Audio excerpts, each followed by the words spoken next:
All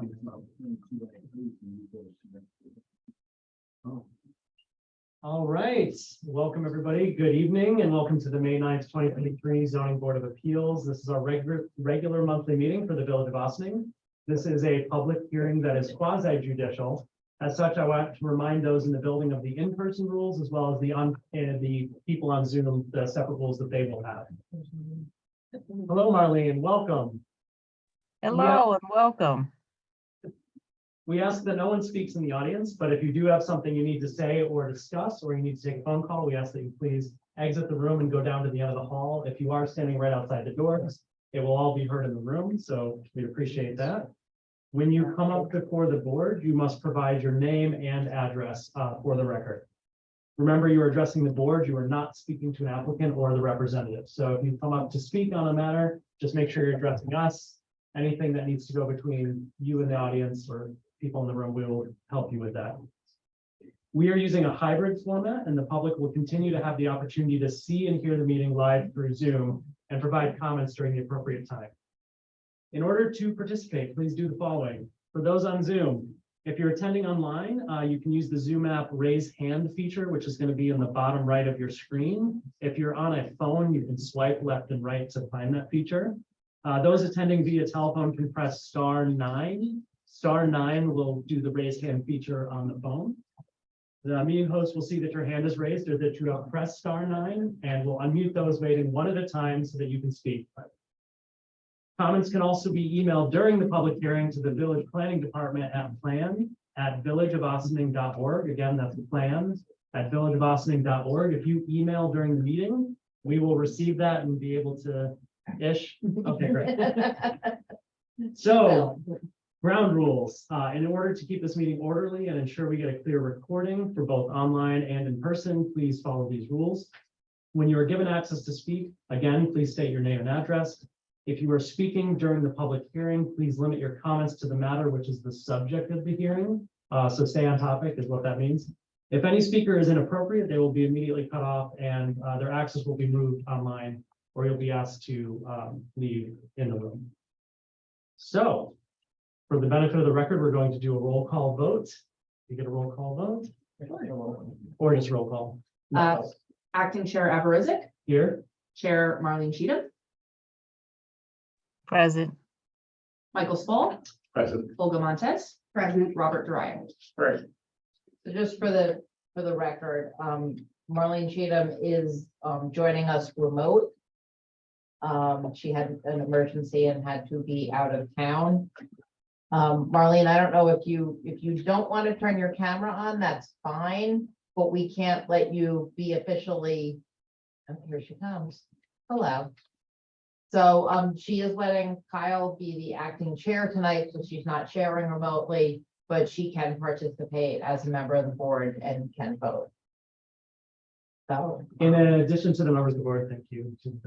We've got Maddie Zahaj, our assistant village manager. We have Joseph, oh, there he is, Agostinelli, our building inspector, Jamie Kane, the board secretary. We have Linda Whitehead, our land use attorney, and Tara Ramey. Karen Green. Taryn Ramey. She's our assistant land use attorney. So, first on the agenda, we are going to look at the approval of the minutes from the April 11th, 2023 meeting. Does anybody on the board have any questions about discussion for the last month's meeting? Motion to approve the next. Motion to approve the minutes. Motion seconded. Heard and seconded. Bob and Olga. So could we get a roll call vote? So on the minutes, you don't have to, Don't have to. if there's no objection, If there's no objection, then the motion. and the motion is carried, hearing none. All right. So the second thing we're going to start with is actually what was at the end of last month's meeting, which is the zoning board adjournment policy. We didn't get to because it was very late. It was a very long meeting last month. So for the zoning board adjournment policy, I think, or even though we posted it for the benefit of the meeting, we should read it out loud, and then we have our public comment. And then, yeah, I'll read it. You want to read it? Okay. So this is similar to a policy that's already been adopted by the planning board. And it's to avoid applicants being able to just continuously adjourn. Continuously adjourn and carry things on the agenda without moving them forward. So the proposed policy for the zoning board reads, any application before the board which has been adjourned without appearance and substantive discussion will be removed from the board's agenda after the third consecutive adjournment. Provided, however, that the board shall have the authority to vary this rule in its discretion.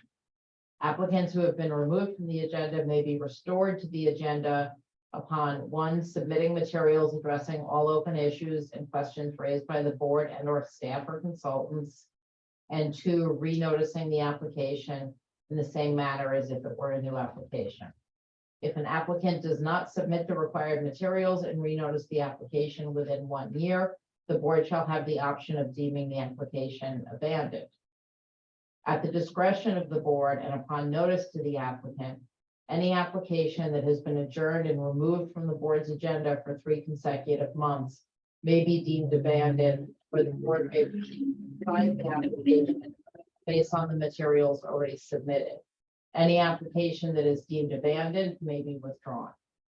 An applicant may be restored to the agenda only upon submission of a new application to the board together with required filing fees and supporting materials. So essentially, if you've adjourned for 3 consecutive months and the board feels that the board chooses to say, the applicant's just stalling, they need to move forward, we will contact the applicant and say, if you don't submit, we may deem your application abandoned. If you go 3 consecutive months of adjourning, but the board doesn't take that step, the board still may just remove you from the agenda. What that means is just that you have to renotice when you come back. It's not a whole new application. It's not deemed abandoned. The board has either option. Any questions? Yeah, but did you send that language to all of us? I thought didn't we? Yeah, it was an We email. received an email. It was for last month's meeting and then it got late and we didn't get to it.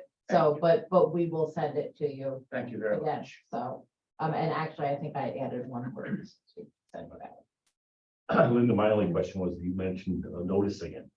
The public would then, after a 3-month period of time, have a renotice so that they would understand that something that may affect them next door or something of that sort is back on, so they would have an opportunity to comment at that point. Right, so the idea of that, and that's Mhm. similar to what the planning board does, if Mhm. it's sort of gone away for 3 months, Mhm, the public may be like, oh, maybe it's just gone away. mhm. So the requirement to renotice is to make sure the public knows, no, it's back. Okay. All right, any more questions on the board? All right, could I get a motion to open a public hearing? You're able. Oh, you don't need. It's public just a hearing for this? policy, Oh, it's you can policy. just adopt it. Great. Do we want to do a roll call vote for that? I feel like we should. Can we start with a motion and second, please? Can we get a motion to adopt the zoning board of appeals resolution? Motion to adopt the zoning board of appeals resolution on adjournment. Thank you, Bob. Second is Mike's fault. Michael Spall, Aye. Olga Montez. Aye. Robert Durayo, Aye. Chair Cheatham, Aye. Chair Aberrizek. Aye. So 5-0, the motion or the resolution is adopted. And now we can start back at the top of our agenda with our new business. We have one new business item tonight. This is for ZBA 08-2023, 90 South Highland Avenue. This is for Janet Brand and in a PO zone district. So the applicant is seeking an area variance for minimum livable floor area for one dwelling unit, 1C, and a building converted from an office space to residential space. I'm assuming you're here to speak. Yeah. Okay, great. Do you need my name and? address? Just name and address. Yeah. Janet Brand, 6 Barnes Road, Ossining, New York, my architect. Jamie Machado, 920 Main Street, Fishkill, New York. Protect. And in case you have to say something. Dave Sabell, 6 Barnes Road. David Sabell, 6 Farms Road. Thank you. I'll start off.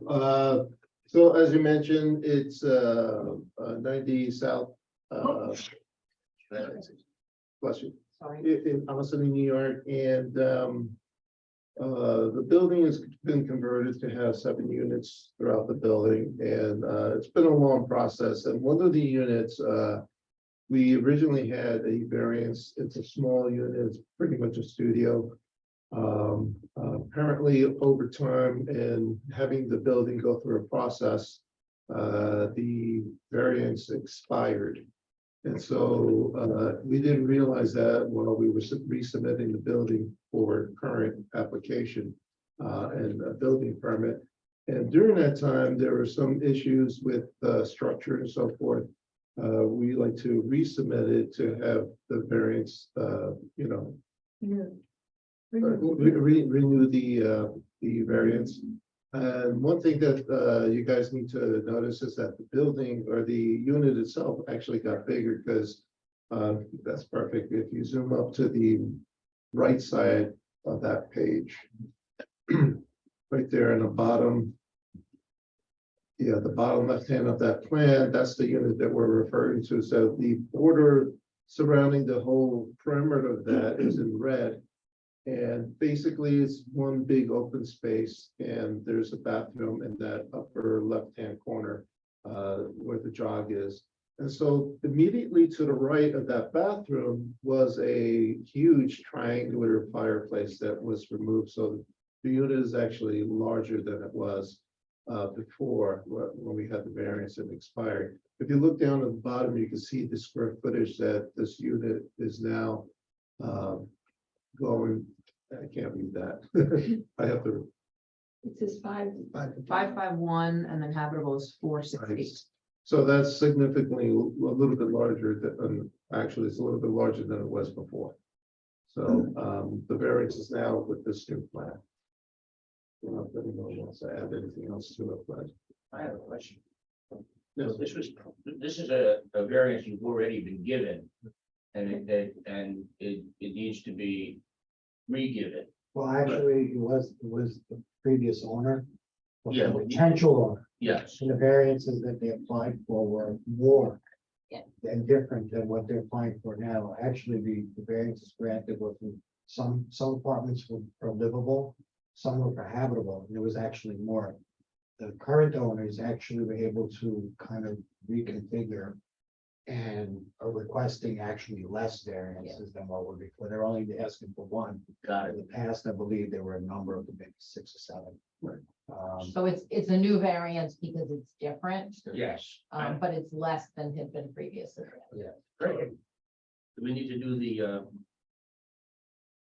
Well, we have to. Just for my notes, This is- just for the application of the board, a PO district means what? Professional office. So is it unusual to have a residential structure within the professional office? No, it's actually permitted. It's actually You can have dwelling units and also professional office Mhm. in that district. It happens to be the only district that requires a minimal livable and minimal habitable. Most districts only have a minimal of the one or the other, but not both. Mhm. For some reason, the way it's written in our law, it's an appeal district. So when you have a situation like they have right now, where you have a studio apartment, Right. you're asking a minimum of 450 habitable and 800 livable, which is Mhm. kind of difficult things to meet both. But it is what's in the law right now, and that's the only apartment. The issue they have is not habitable in this apartment, it's livable. Okay. So to that, Joe, can you just give the habitable and livable parameters? Yeah, and livable, it's just one parameter, it's 800 square feet minimal. But in habitable, it's 450 for studio, 600 for 1 bedroom, 750 for 2 bedroom. And I believe it goes up 250 square feet when you get to 3 and 4 and so forth. In this case, this apartment specifically that they don't meet the livable is a studio apartment. Because the livable is 8, the requirement for livable is 8. 800. But It's the 800 requirement close for to the habitable is only 450. 450. So they meet the habitable floor area, which is why no variance is required, but they're under by 249 square feet. for livable. Which would be the variance we're looking to grant. And I believe in this building, there's 7 apartments. Yes. Yes. 5 of them complied. One of them was slightly under, but it was under the 10%, which we were allowed to do administrative variance, which they applied for. We sent out the notices to the neighboring properties. There were no objections to that, so the administrative variance was granted. I believe it was the apartment to the right of it, 1B. Yes. And the only, it's to the right. That one there, because you see that one says, I believe, 700 and that's actually 721 now, it's a mistake, but Yeah. for 721 square feet, it's less than 10%, and you're allowed to do an administrative variance of 10%. Which they applied for, and that was granted. So the only one right now that's in question is the apartment they're here for 1C. The 5 complied, 1 met the administrative variance, and 1 needed a variance. So the overall story was previously granted multiple variances, but now different owners doing something different, and it's only one variance for the one.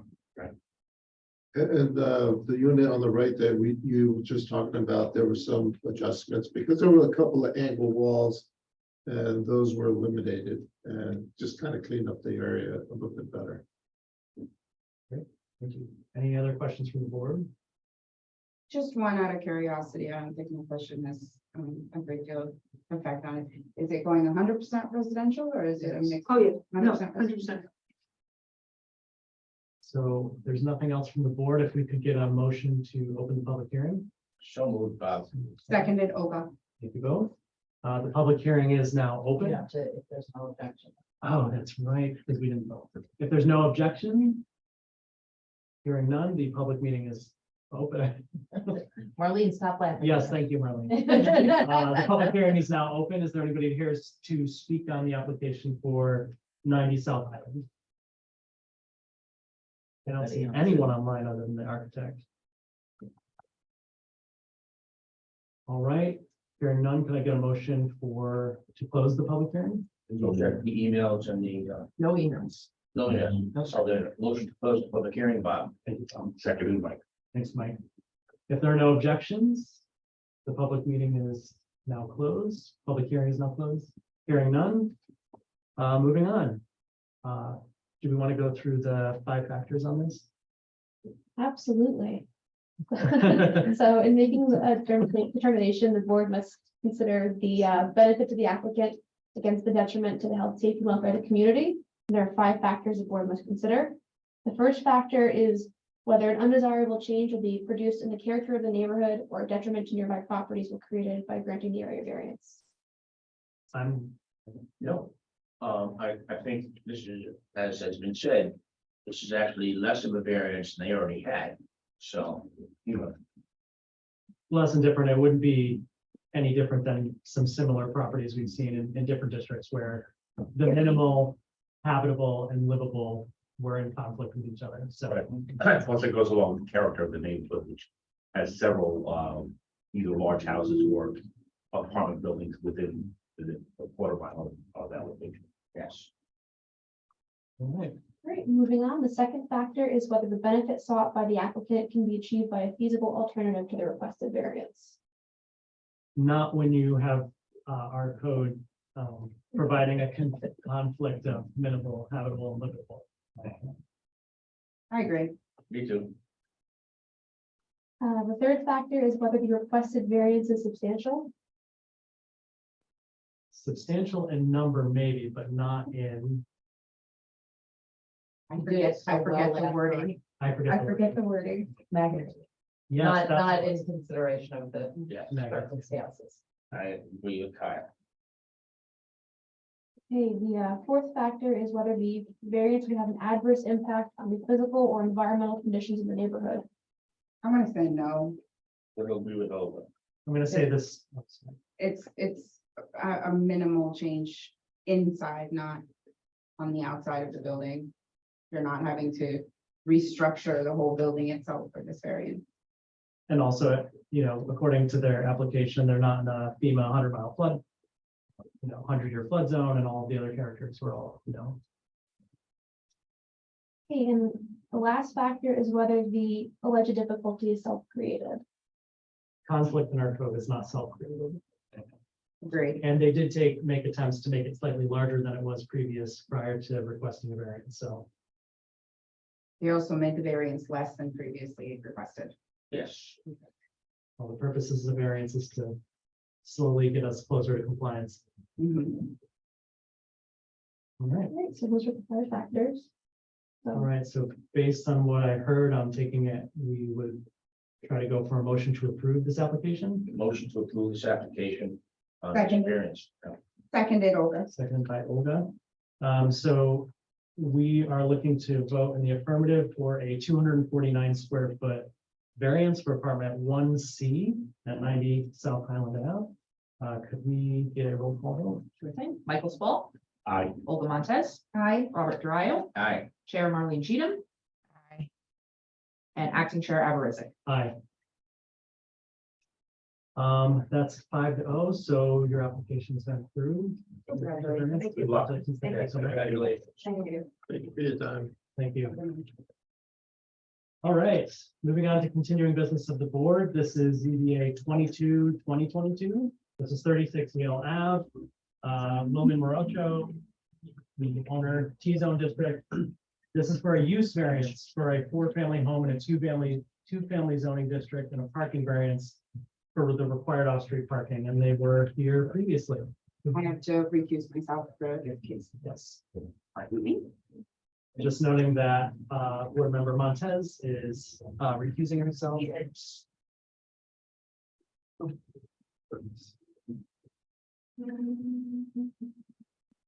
Everybody see now? We can also get much better pictures up here. Sorry. So for the benefit of the board, but also for the community, for those who may not have been here before, if you just want to give a light introduction to the variances you're requesting. Light by weight or light by drawings? I'm Light by light.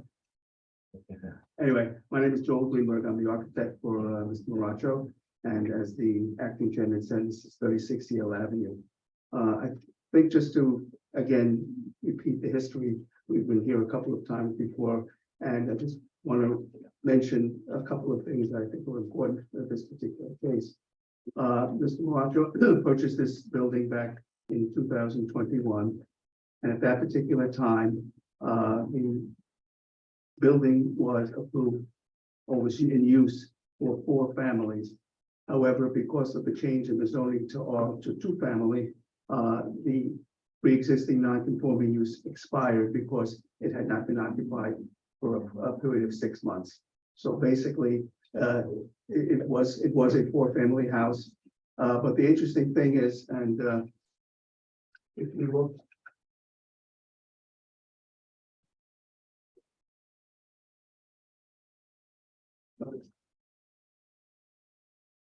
Went and we looked through the records in the village hall, and we got this from the assessor's office.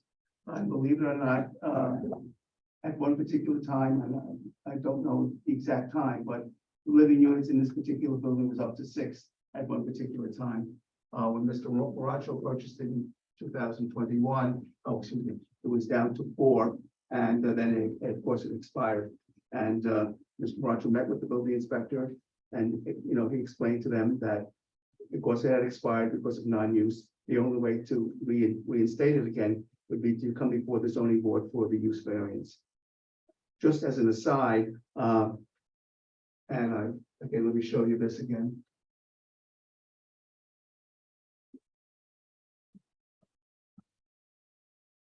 This is the site plan.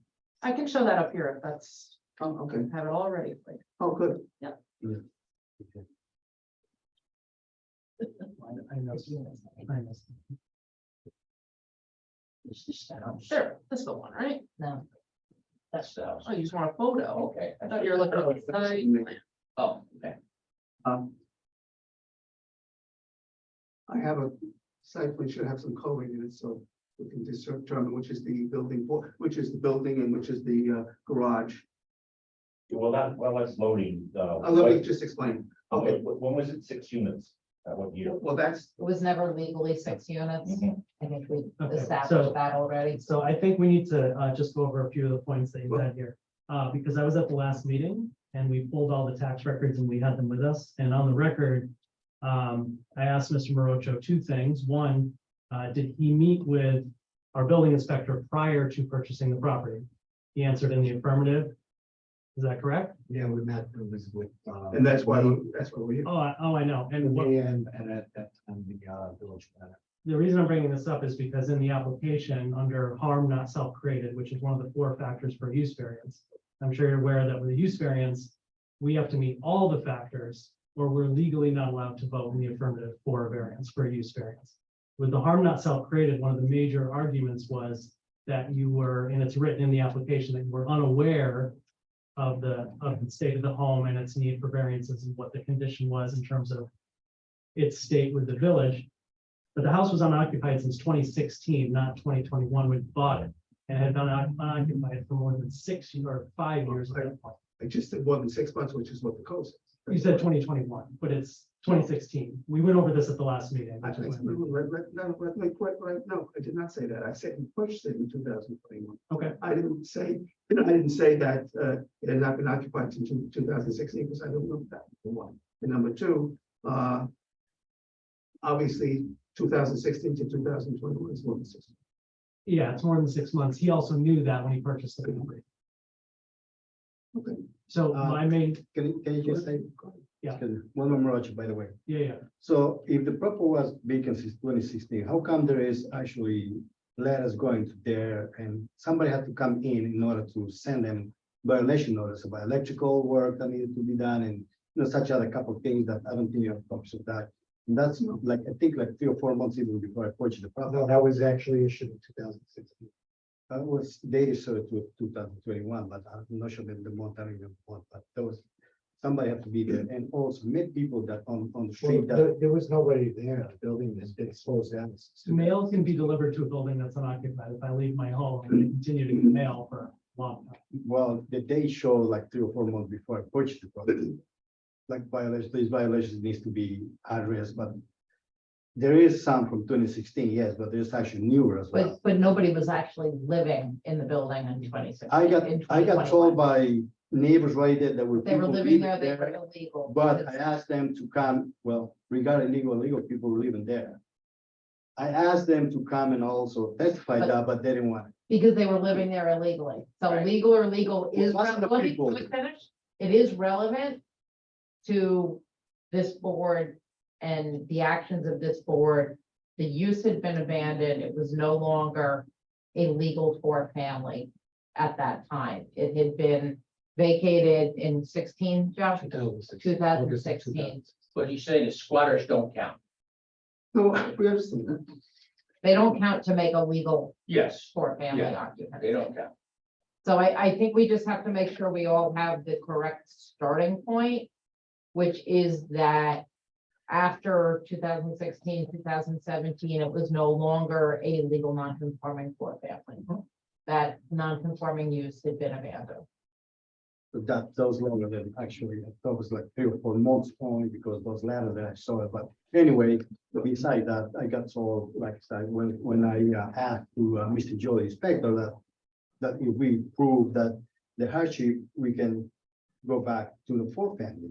And that's what we're trying to do. Okay, Right. so can I ask a question?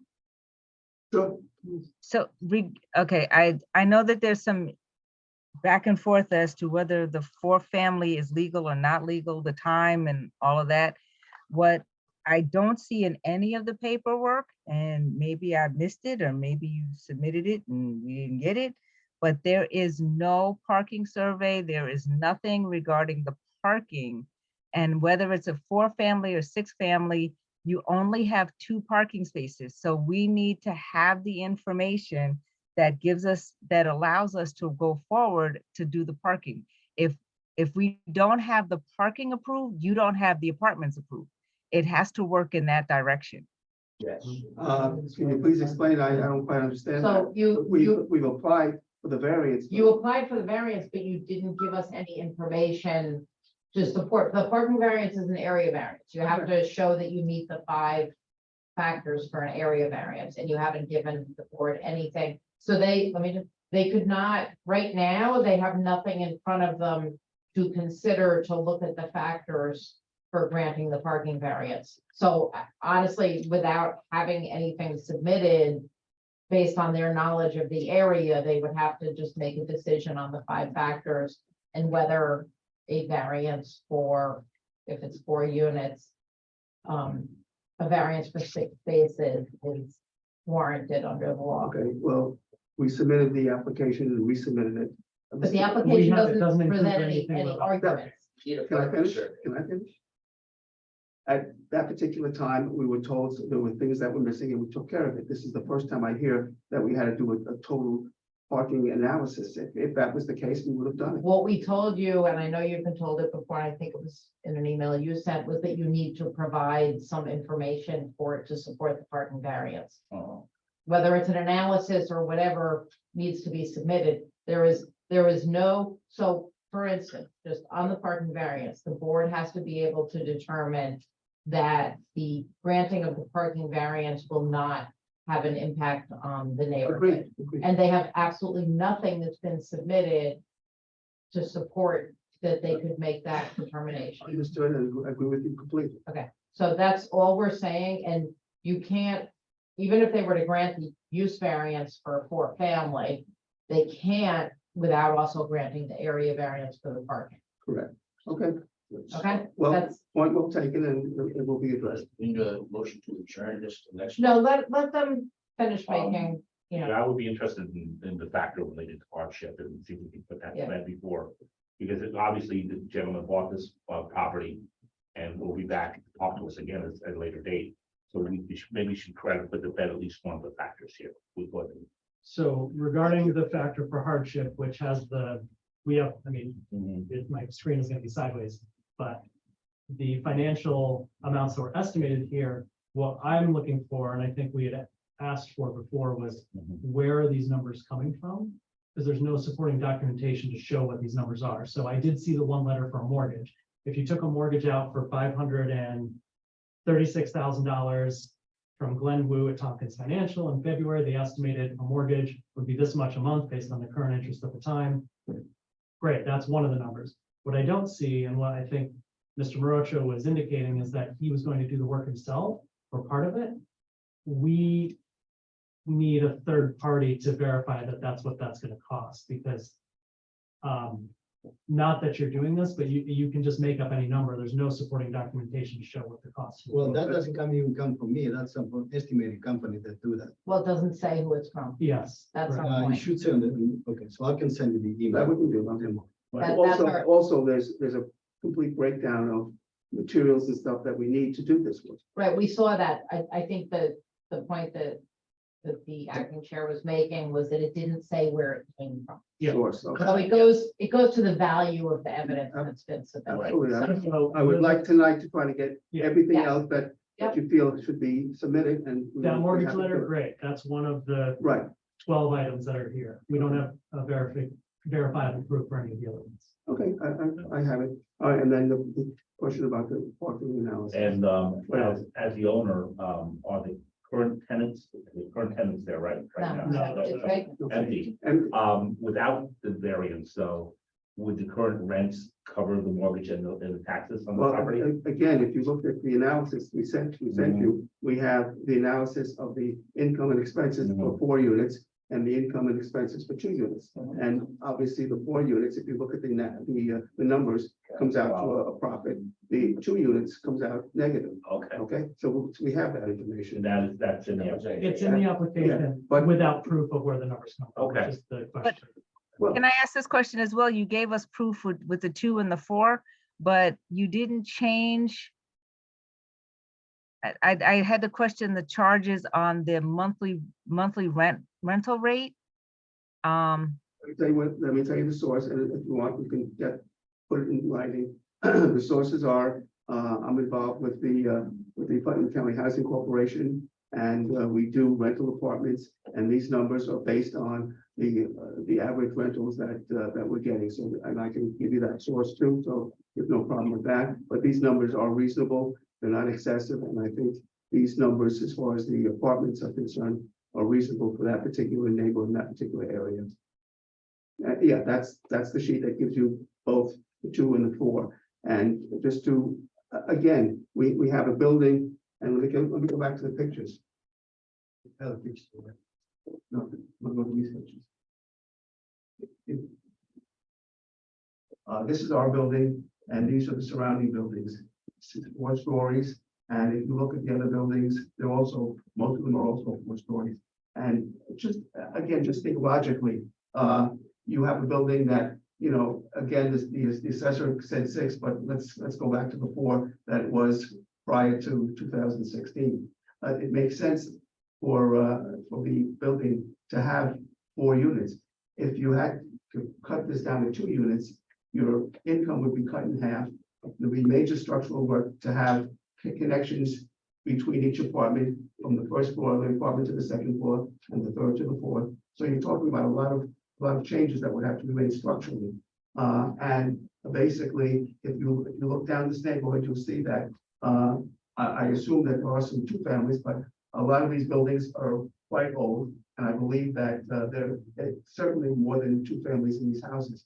And yes, the effect of the neighborhood. If at one time there were 4 families here prior to 2016, this is logical to have 4 families. And we're not changing the neighborhood. It fits in. It's been there for probably at least 50 years or maybe more. So all we're trying to do is to make the maximum, the best use of the building, and without spending a tremendous amount of money and getting nothing for it. Because if you have one apartment here and one apartment here, they'd be huge, and there's no way you can get $5,000-6,000 in that neighborhood for an apartment, or apartment with 3, 4, 5 bedrooms. It makes no sense.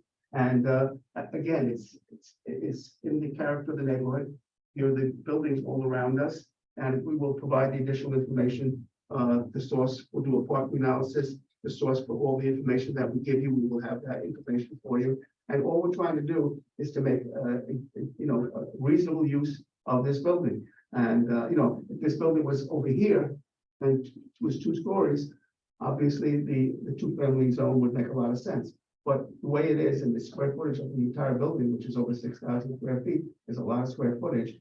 And there's no way you can get a return with only 2 families, because you're never going to get the amount of money that you would need to make the area profit between taxes and all of the utilities and stuff that have to be provided to heat and so on and so forth.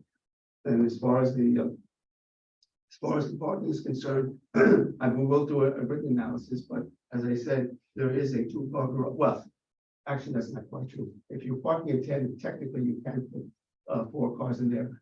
Obviously, when we're going for the variances, we have to go from what is logical and what somebody can drive in and out of. But it would seem to me that when this is rented, certainly the 4 cars will be. But again, that's immaterial, because again, as I said, we're going for the variance that's required by code. And if there anything else you want me to submit? I noticed on the plan though, in the garage, it shows there's a staircase in the way. Where'd you get the 4 car? I guess the question would be, is the staircase that's in there actually It's there? right up on the street here. Oh, there it is. It shows stairs there, which is not gonna allow. Really, a car 3 there. cars in there. Well, again, that's something that possible. Okay. So the point is, we're going for the variance that is required by the code. We have 2, and we need a variance for section. I think the point could be, however, if you could get 3 or 4 in there, even though you would still need a variance for 4, it's something the board could consider, that in fact you could get some off the street, even if they're. Right, the more, I think you're 100% correct. The more cars we can get off the street, obviously, the better off we're gonna be. The question would be is whether or not that staircase is needed. Well, that's one thing, that's one thing that's gonna be Are you answered. allowed to go from the house to the garage, or you can just come out to the sidewalk and go into the garage? Then you Well- don't need the stairs, just like the door. Well, the building inspector has a good point. I would say for that point, to gain another parking space would be a value. I think you're right. Yeah, by the code, I don't need to have a door to go up to the garage. No. No, you don't. You know that. Yeah, Detached garage. It's detached garages, they sure is. That's right. So, yeah, again, that's a good point, and that can be eliminated without any problem, and obviously. We still go for the variance for the 6 cars, but of course, technically, we can't park 4. We would be able to park 4 cars there. And, but I think I thank you for the, and if I made the mistake and didn't, fully, submit what you wanted, I think hopefully now, is there anything else that you would like me to analyze and submit so that we have a full application and we can hopefully, come to a conclusion at the next meeting? Yes, so for verification of the rents, the similar to everything else, like where are those amounts coming from in writing, not from. No. Yeah. As I said before, I do have a source and I will, And what else? We found it odd that the rent was the same for a I can one get Joe. story Real apartment estate too. as opposed to, I'm sorry. we found it that you've shown the same rents for a 2-bedroom in the 4-unit plan that's 1 floor and for one that's 2 floors. Understood, and the reason for that is that I will double check it to make sure that I have the proper source and give you the source. But if you think about it, if each of those apartments was 2 floors, excuse me. And I think I mentioned it before, there's no way that you could get $5,000-6,000 in that area. But don't you think you could get more for a bigger apartment than a smaller apartment? Yes, it may not be $5,000, but the apartment's twice the size, That's true, but you're not gonna get twice the. but you're not gonna get the same rent. Okay, okay, so we'll review that. Anything else that you would like me to analyze? I think it would be important that if the estimate is coming from a family member or close friend, you avoid that and go No. through third party. It will be from a third party, and or anything that I give you will not be from anyone related to the building. Anything else? So basically, we want a parking analysis, and everything that we give you want obviously the source to show where that's an independent source. Yeah, that's fair statement. Use variances are very tough, so the burden of proof is. We know that. Joe, can I just clarify something? And the building inspector Floyd, and you know the building, like this is the first floor that was an empty shell, nothing there before. And even without of this was, let's say, a legal 4-family before, right? But now we're doing 4, including this, which is 1 in each apartment. 1 apartment each floor, that's Yeah, correct. before was just 4 without of this. Right. And then we're 4. And also we're trying to improve and make the neighborhood look good, to all the new windows, we got some stone. Now it's been like that for so many years. And I'm really kind of devastated we see this nice building like that. And the second point, like Joe says, if we only keep 2 apartments, it's way too big. It's about almost 3,000 square feet. Well, yeah, if you had 2 floors, yes. 2 floors. Now, the neighborhood, it's for the people that live on that area, it's gonna be hard to pay even $3,000. So if we do 4, it's gonna be under like 25 or 2,800, people can afford. If I would have anybody else that can pay $4,000 to go live in this 2 units right here, we better go to a cul-de-sac. So this is an area for low income people that, don't make that much. We have to realize that. I think, And most of the couples might, sometimes they even drive 1 car instead of having husband and wife, 1 car each. So we just got. And those are all good arguments. On to consideration. But you bought the property, so show us an independent analysis of how you're going to, make your return on the money, so you can meet the criteria of use variance. Yeah, and we, And I I think want to one just, thing- you gotta make money to keep the property nice, keep it look good, to, Yeah. mow, get it all. That's what we all use that, so. yeah, One other thing is. You were just talking about $2,500 for rent, but the rents are at or above that in in the first proposal, so I'm just. Well, no, it's just saying, like, even, excuse me, even if it says that 2,800, I might not be able to get 2,800 for each one of the units. Because there's some people that not even can afford, so I might just have to say, listen, just come down $200 and, leave, there's people that want to leave, people looking for rent. And I have this huge space, I kind of nice for a family, living there, a couple with kids, 2 kids.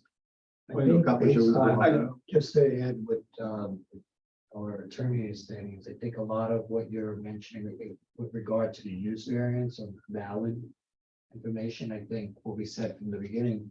what drives the use variance or granting it is what we do with the parking, so.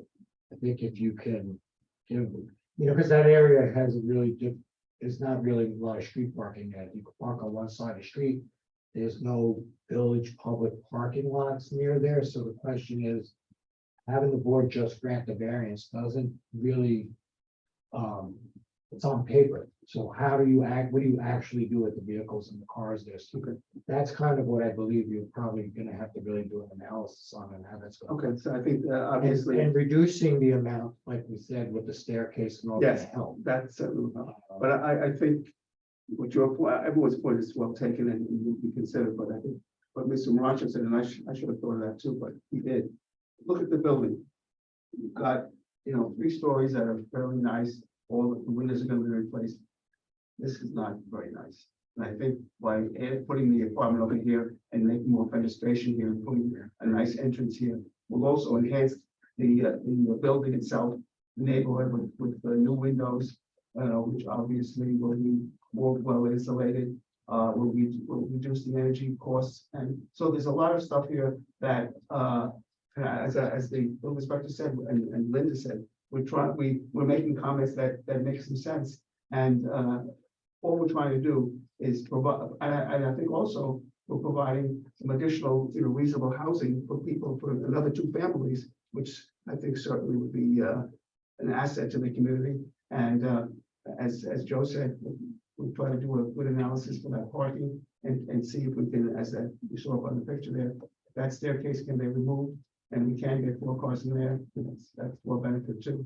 Because, even though the variance might be higher, if we can get, 4 cars in there versus 2, that's double the amount of parking. That doesn't have to go on the street. So I think that's important. And also, please, you have my contact information. Is there anything else you think? Because we have a month now, we would certainly be willing to address it and hopefully satisfy the board to the criteria for area and use variances. And as I said, to repeat myself, I think this will be an asset to the neighborhood, will provide 2 more units of housing, which, can always be used and at a reasonable cost. So we can't vote today, or I don't think you would want us to vote No, today. no. So we are probably going to motion to adjourn the public hearing. Do we have to open? the Yeah, public- you didn't open the public hearing. So we're Wait a gonna, minute, does that mean I have to repeat everything? No, no, please. it's only for the public to speak. You can. I know, just teasing. So I think points made, we need to see proof, we need to see it in writing on paper. You want And we're gonna be sources? taking, because it's a very important part of your use variance, we're gonna be paying very close attention, as we should, to the financial aspect of it. So please, And get the sources. Yes. Okay. As I said, anything else that you can think of that would, help you in making your decision, please let us know. so if there's nothing further, could I get a motion to open public hearings? So, seconded, Mike. No objections? Hearing none, the public hearing is now open. Is there anyone from the public to speak on this application? None in the room. I don't think that architect is here for this. No. No, great. So, can I get a motion to adjourn? So move, seconded, Mike. If there are no objections. Hearing none, this is going to be adjourned till our next meeting in June.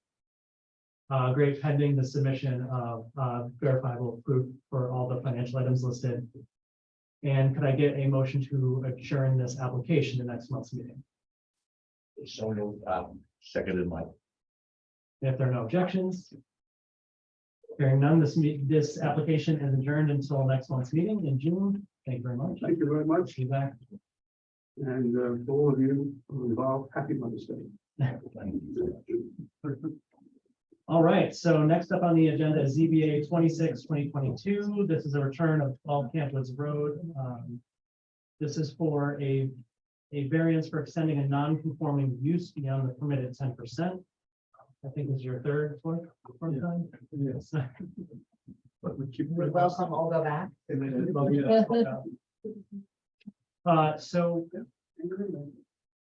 it's my understanding that this really boils down to, actually, have there been any changes since we last Matt? Yes, we submitted new material that shows actually another substantial reduction to the size of the proposed increase in the non-conformity.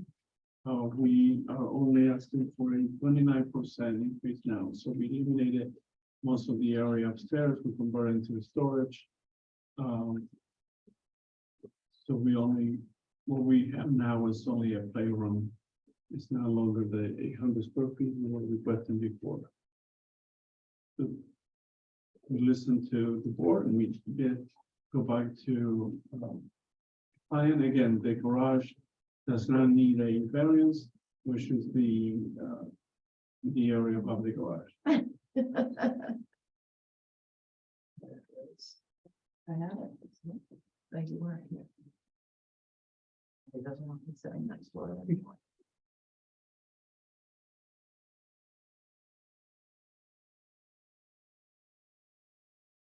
There you can see what we did is we put an access panel in the garage to access the storage area. To make sure there is no stairs or anything like that. Then we have I believe, I can't read that, 380 square feet playroom with the bathroom. So total is 447, the increase that we requested, which equals about 39%. We allow 10, so we now reflecting a 29% increase, which we hope and that will.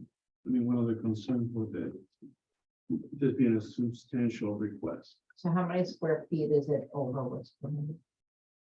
447, Over what's permitted? yes. That's the 29%, it's Yes. 440. So Linda, can I ask a question? Sure. So the area that has the, I don't know, this is a playroom and the bathroom is the only thing that we're looking at, and the other, Is I'm unfinished. storage. confused. The other is unfinished storage, so it doesn't count. Okay, Right, Joe, it's not habitable. Right.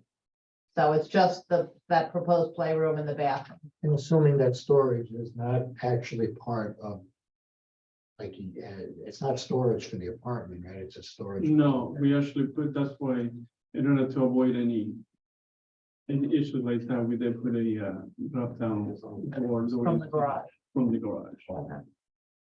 So it's really the playroom, because the bathroom probably is within the 10%. Yes, Remind me again, is this the property where we thought there was a taxi business or being run? No. yes, Oh, yes, this one. yes. And what was the determination on that? Is there a business being ran out? I didn't see one. Okay. Yeah, I think that one of the tenants might have a little business. You didn't see any like taxis. And the other question that the board had is, we did a foil, the property always has been a two-family from the beginning. It always has two kitchen, always. When was it built? We built the property card doesn't say where the original property card, but the original property card clearly shows two family. In the 1970s was two family, in 1960s was two family. Yeah, in the 60s, wasn't this actually a T-zone at some point? Believe so. Yeah. Yeah. There should be like a 1950s barn, which. Yeah, it It was is. probably, it might have been built when it was a It T-zone. doesn't say what year. The old one that showed the breakdown of this one. It's nothing on the year out there. There is a section. that Or is- 18, can be 1884. Yeah, What? that's what's on the original card. It's Yeah. about somewhere else. So there was a section of the code that you read, Linda, at, I think it was the last meeting, that talked about the 10% and we pull it back.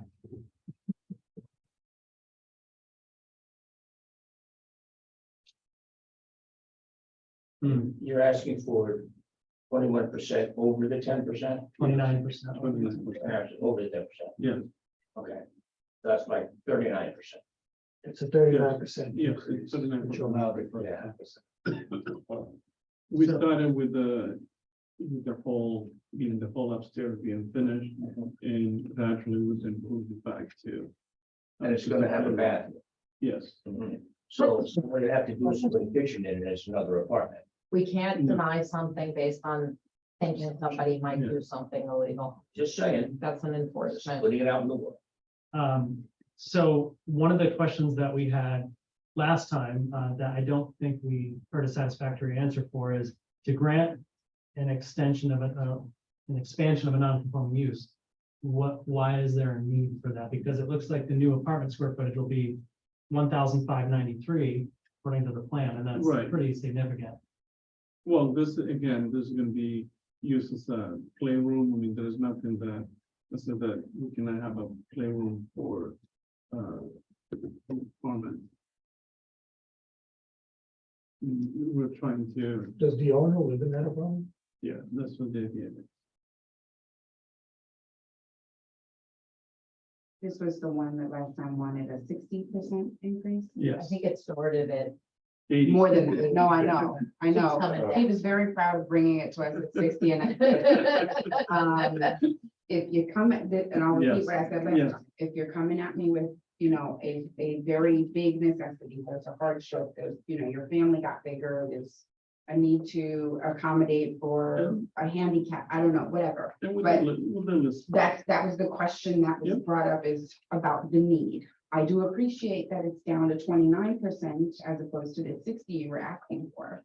But I'm just reiterating Kyle's question now is about the need. The thing I'm always concerned about is precedent. So why does it matter if we're like, oh, well, they want a playroom, so sure, let's grant them a playroom.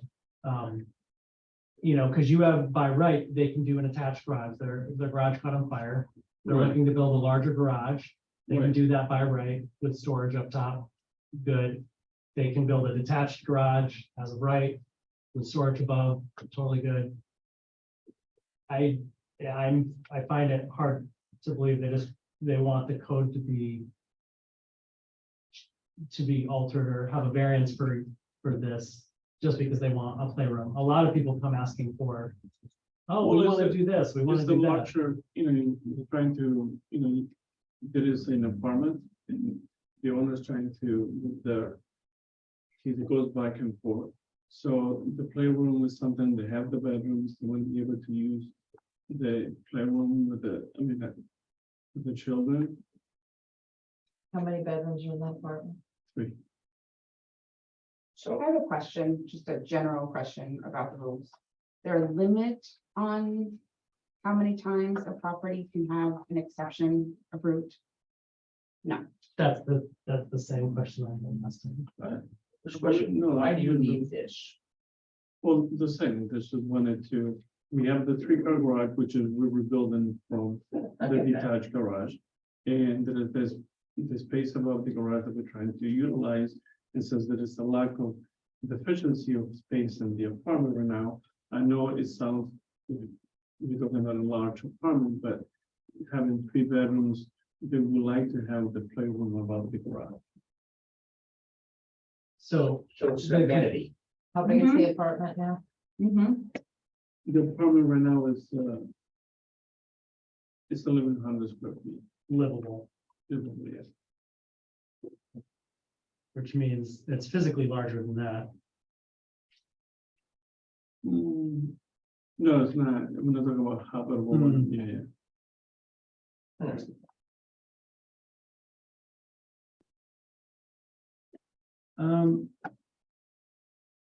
I'm curious if there's anyone to speak here. I don't think there is. We have the architect online, but Open the public hearing. yeah, okay. Can I get a motion to open the public hearing? So moved, file. Second in my, Hearing no objections. The public hearing is now open. Is there anybody here to speak on ZBA 26-2022 12 Camp Woods Road? None online, no emails, none in the room. So here's the thing, if we close the public hearing, This is adjourned public hearing. Well, If are you we- ready to vote? So, I could be ready to go. because this is, I mean, I have my vote, I don't want to influence the board, but I think we should maybe Well, notice has been up, right? So there's been an opportunity for people to show up. to I the don't meeting. think there's ever. Yeah, in all the not that it's- meetings, There's never. There's been never any- been anybody. But I guess before we do this, I mean, this can't be the only precedence where somebody wanted to take a space above a large garage in this village and build a playroom, a man cave, whatever you might call it, with a bathroom. Mhm. I find it hard to believe. I've only been on the board for a number of months. So that's my question, and maybe, I don't know, maybe you know the answer to that. No. I think the bigger problem is that they're asking us to extend the non-conforming use beyond the 10%. So it's not just the playroom, it's not just the space, it's taking a use that has already been, I don't know, changed, Exception on top of and then that. asking us to go ahead and add more. So I think if we look at it like that, yeah, they have a non-conforming use that is already in existence. And now they're saying we want to take that non-conforming use and make it even bigger. That's the question that we really have before us. And I think that's something that we have to really take into consideration. It's, in other areas or other places, we would be looking at it differently, but in this case, the area that they're in and the place that this building exists, they have a non-conforming use, and they're asking us to take that and increase it by 30% or 60% or 90% or whatever percentage that they're at now. Well, so what Olga asked is pertinent, and what Olga asked was, we give a variance today, and then this happens in 5 years, they come back, and the board then says, oh, well, they just want to add another space. There's already a non-conforming use, and the code is very strict about adding on to it. The whole point of variance is to start to bring things back into compliance. So they already have an exception, and they're asking us to make Well, another. is the footprint itself of the expanded apartment with the playroom beyond the footprint of the garage? No, the garage isn't even there. They're adding a whole new structure. I know they are, but the proposed garage was not. If may add, there's one drawing, the A103, if we can look at that, because I think we had to see what we're proposing in the context of that, what it was. So like. can I And then, ask Also, the question, going back to the question, existing non-conformity, those are pictures. I mean, the concern the board had last month was that they want to make sure that this was not a two-family for 20 years, for 30 years, and that this was one of the original two families. I mean, this house, since So, there's been records, there's been two families. So I know we expanded in non-conformity, but this is like the original. So my question, and this is to Linda and to Joe, and I think this may kind of put a different spin on it. The bathroom, and I don't remember what was next to the bathroom, Playroom? Playroom. not the big playroom. There was a little space next to the bathroom. Storage. Like a closet. There's like a little entrance area. Yeah. Okay, so Okay. Like a we know hall. that, so going over to the bathroom would be 10%. It would be their 10, within their 10% limit. Is that I don't correct? know exactly what the, Yeah, Hey, does that bathroom have a shower? Yeah. Oh, it's a full-size bathroom. it's a full size. how many So then bathrooms in the apartment now? There are, I think, two more. Or at least one, yeah, one here. There's one is whole bath. I think the focus of this is, I think to your point was, are there instances where you may see finished living space above a garage? Where in those cases, there may be, but let's say if you have a single family home, in a single family zoning district, and a person says, I have a detached garage and I'm gonna put an exercise room above my garage. That's not That's not extending or extending an non-conforming use. The use is still, it's single family, it's exercise room. Right. As opposed to where the focus that the board has here is not the fact that whether you have an exercise room, you have above a garage. The point is that it's an extension of a non-conforming use, so. You can't look at the fact that there is space above a garage and you're comparing it to another property that has that. The other property may have that is conforming with that use. For example, district. that garage could be built detached like the other one, and it's still significantly larger than his old one. They could put a playroom above it. Essentially, you'd be saying you're not extending the non-conforming use. 'cause you're Exactly. not- That's an easier conversation. It's because they're extending the non-conforming home where it wasn't that way before. It's a whole new thing. Yes, so how come And you it's didn't not consider that conforming alternative? because it's a second. No, that's, is that, okay, if that's correct, then we will. I don't know, I'm Because saying that- maybe that's something of a discussion, because if you had a two-family home in a single-family zone district and you built a detached garage and you created, say, But what's the height limit on it? 15 feet. 15 feet. So you'd have to you'd have. Oh, you still- It would be tough, tight. but I mean, Literally on the but then outside. essentially, Yeah, Storage, yeah. Yeah, you'd have other things that you have to meet by building code. right, and just the average grade and all that, but. If This we're is higher saying, than if we're 15. saying that, This You're is like still- 24. Which is permitted as part of the house. Yeah. Mhm. the Yeah. thing is. If they're building a three-car garage, which they're allowed to do. Right. And there's gonna be a space above that. So Well, it doesn't. what's It in, doesn't have to be, they just want it. They just want. what's inside that space? Doesn't affect what's outside that space. In other words, if they're building it that size. Right? And they don't put any windows, and don't put a bathroom in, and it's just storage, Mhm. okay? They could do that. Yes, they can. Mhm. And, but if you put a bathroom in and you finish the space, it doesn't affect the neighbors, it doesn't affect the outside, it doesn't affect the If view. it's attached to the house, we're extending a non-conforming use. If I get that, Yeah, but. That's the big. I understand, question. but that has to do with rules. Those are the rules. The rules say extending a non-conforming use is bad. But looking at just the thing.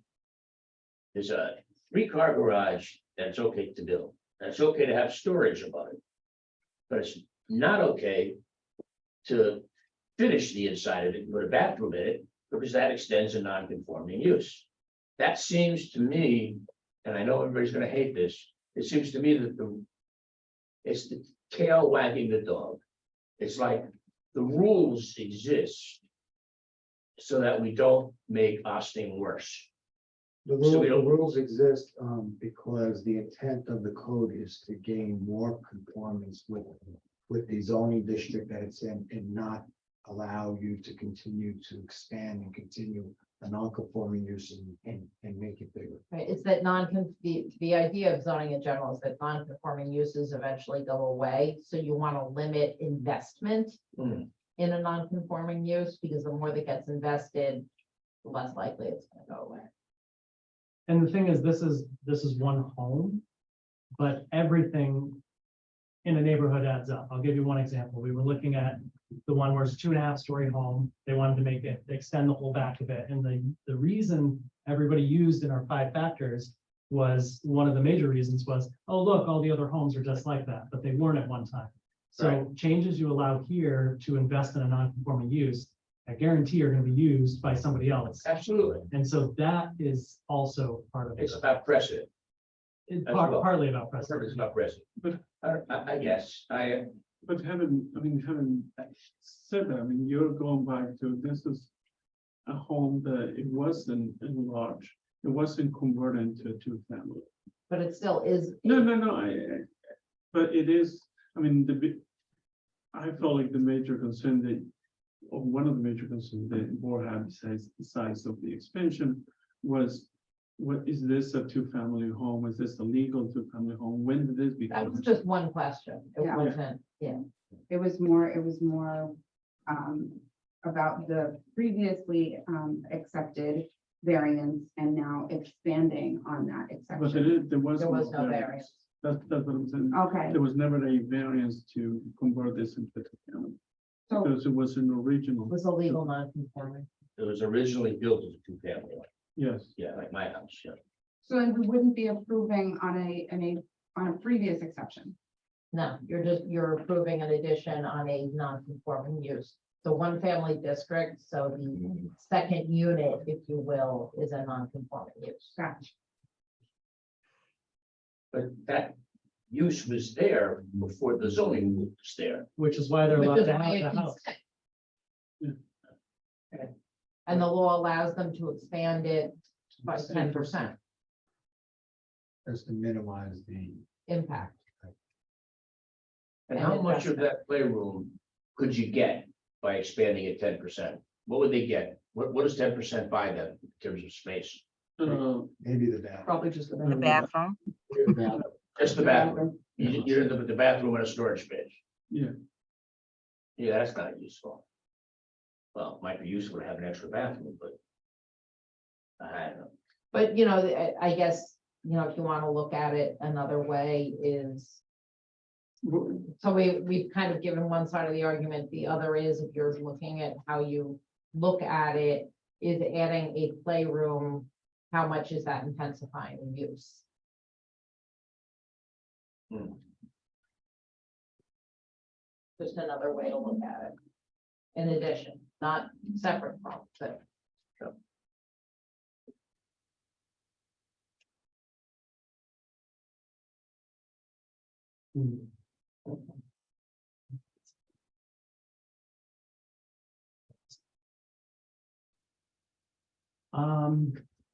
So we might be at based on what I'm hearing, we haven't closed the public hearing, we haven't adjourned the public hearing. Should we adjourn the public hearing and? If you're ready to vote tonight, yes. If you're not, you should just adjourn it. Yeah, Can we do an informal straw poll of who's ready to vote? Or if anybody thinks they need more information. I'm ready to go. I'm ready to go. I'm ready to vote. I'm ready to go. Maureen? I need more information. Okay, there's your Okay. answer. So, Or the applicant can, So I guess I the applicant wants the board to go ahead and vote. Or what kind of information we, So I need to ask this question. If they built the bathroom and the closet and the remaining space was just storage without that window, would they need us to vote on that? not if it's 10%. No, They have to calculate to see what is actually 10%. So. Okay, so if we calculated the 10%, and I guess that's what I would need to know. If we could say that we would increase the space by 10%, allowing them to have a bathroom and a closet, and the remaining space was storage, because if it was, and this is where I keep going back and forth in my head. When it was a detached space, it was a garage with storage above. Right. That's what it was. was it a storage or an office? Two storage Was storage? and storage above it. You had like equipment and stuff and business something. I think the issue that I have within my head is that it's now becoming a usable space, and I'm going to say usable, habitable space. I don't care what the livable, no, habitable, space, whatever, whichever term you want to use. And I'm hesitant to vote on something that will run with the property that may be an issue in the future. And I think that's where my head sits. It's we're to give someone a use variance for a large variance kind of does, yeah, I would need more information. And that's just me, but you can, I would have to sit with the rest of the board. I think if we add in just, there will be no need to add a bathroom at that end of the house if we didn't have a playroom. Right, so if you were only doing 10%, it probably wouldn't be a bathroom, wouldn't matter what it is, it's only 10%. I think, I guess, Linda, you can correct me. I think it's a matter to ask, does the applicant have more information to provide, or have they Yeah, what- provided all what the more information? Yes, really, And does if the you applicant want us to vote tonight or? Want- Probably, Unless you say you have more to. no, I think, I mean, we have gone through, we started with what we decided to have, we have reduced it like twice Right. already. I think that, Let me just ask one question. The garage that burned down, if you rebuilt on that same footprint away from the existing unit, and you put a playroom above that, would that not fulfill some of the needs of the owner? You didn't connect it to the house. You can connect it to the house. but I don't think that's, It's it's in an attic, because you can only go 15 feet. no, but I still, even if I can do that, I'm still adding to the non-conformity. Right? No, I mean, I'm it's- not sure myself. We'd have to look at We it. won't do it, yeah. Yeah, But the thing that I will say that rebuilding the detached garage, Yeah, it may be it may be an easier way to deal with this, Mm. but it's not the best way for I mean, I think the property, removing that detached garage, reducing the impervious areas, putting an attached garage to the house, it's all aesthetically more pleasant, it's better for the environment, you reduce, and again, you see the structure that is there now. There are other regulations to a detached structure. It's not only the height, you get only a maximum square foot. Oh, okay. If you go over that maximum square footage, you have. to apply for okay, variance. got it. All right, so. Okay. And they wouldn't get their playroom. So JB, you had indicated you want us to vote tonight. I think at this point, I don't think that we can, I mean, Okay, so You don't have any other information, so, could I get a motion to close the public hearing? so moved, Bob. Seconded, Olga. All right, hearing no objections. The public hearing is now closed. And if So- we did, Yeah, the factors are a tricky one on this one, so, the cases are kind of all over the place on expansion of non-conforming uses, whether it's an area variance or a use variance. In this case, because you are permitted 10%, and it's really, you're going to 29%. going to it's not- 39%. 39%. Excuse me. And you're not changing the underlying use of the property. I think it would be appropriate So it's an area variance. to consider it, to consider the area variance standards. Okay. Taryn's done some research on this and the different cases, and it really goes to what the expansion is. Yeah, exactly. So, Let's go through the 5 factors. Let's do the 5 factors. So the first factor the board must consider is whether an undesirable change will be produced in the character of the neighborhood or a detriment to nearby properties will be created by the granting of the area variance. My opinion on that is no, because it's internal. Yes, I agree with that. I agree with that also. And it is a pleasing looking structure that probably looks better than the detached garage. The second factor is whether the benefit sought by the applicant can be achieved by some method feasible for the applicant to pursue other than an area variance. And this I say yes. Yes. They can choose to have a smaller playroom or storage space detached. They can choose to use 10% to add a large closet. They can choose to have just storage space over the garage with no window. There are alternatives. I agree. Me too. Okay, the third factor is whether the requested variance is substantial. Yeah, It is substantial, and in this case, I'm torn, but I think that it's substantial both in number because it's 39 versus 20 or 10% allowable expansion of a non-conforming use, which is both numerically substantial. But I also think that this is magnified by expanding a non-conforming use generally in this neighborhood and others. And I think it's a bad precedent to set on that. Mhm. I believe it's substantial as well, and I'll be honest, it would be so much easier if it was closer to that 10%. Mhm. And I know you've done your work to really, really reduce it. Mhm. But that's why I emphasized to you that last time, you gotta give me a good reason for me to approve Yeah. this We exception. don't have that. I disagree. I feel that the existing footprint of, the garage being closer to the home and attached to the home and putting something over it is not substantial in my eyes from the point of view of the neighbors, from the point of view of the streetscape, the curb appeal, things of that sort. So I disagree.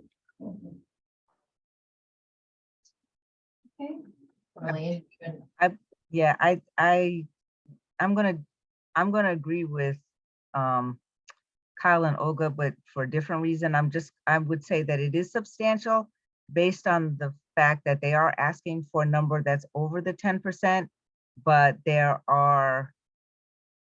but it does not have to be used as habitable space. It could be used in a way that still allows them to put it up without having to use it for living space. And I think that that's where I Which supports look the at that idea number. that there are alternatives. right, so there are alternatives. And I think that they could use, they could live within the 10% limit, but Didn't we hear Joe, our building inspector, say that the previous use was one of equipment storage? To me, that would just encourage the use of that storage space for a business versus a but residential. we Just can't, a little, That was when it was detached also, though. well, But we're. and we're we not- can't put today what they may use it, Hmm. what could be a potential use. I heard Linda. Yeah. So I think that we have to, keep that in mind. But we can say that the use is not for, it is or is not for livable, habitable space. Right. Number 4. So number 4 is whether the proposed variance will have an adverse effect or impact on the physical or environmental conditions in the neighborhood. No, No. no, it's internal. And the last factor for the board to consider is whether the alleged difficulty was self-created. Um, I'm gonna say yes. I do think it is. So comparing this or contrasting this to other properties, when you have a very, very small lot and you physically can't do anything without butting up against a variance, requirement for variance, that's one thing. This is a pretty large property and they're choosing to make several adjustments from what was there before. Garage burned down, that's awful. And instead of building a new garage, they're tripling the number of cars that can fit in the garage. They're expanding it, they're attaching it to the house. They want to make additional changes to me. I would say, but again, the garage doesn't need a variance, no, but the request to have the playroom is. but that hinges on their desire to do it because they're attaching to the house. And so for me, it's related. And just to add that the alleged self-created difficulty is not necessarily dispositive. Mhm. Anybody else? So you've gone through the 5 factors and you're. Been a lot of different opinions, but what you have to do overall now is balance the benefit to the applicant versus the impact on the neighborhood and the community. And those 5 factors are what you consider in making that decision. So based on my informal tab, we have a possibly split decision.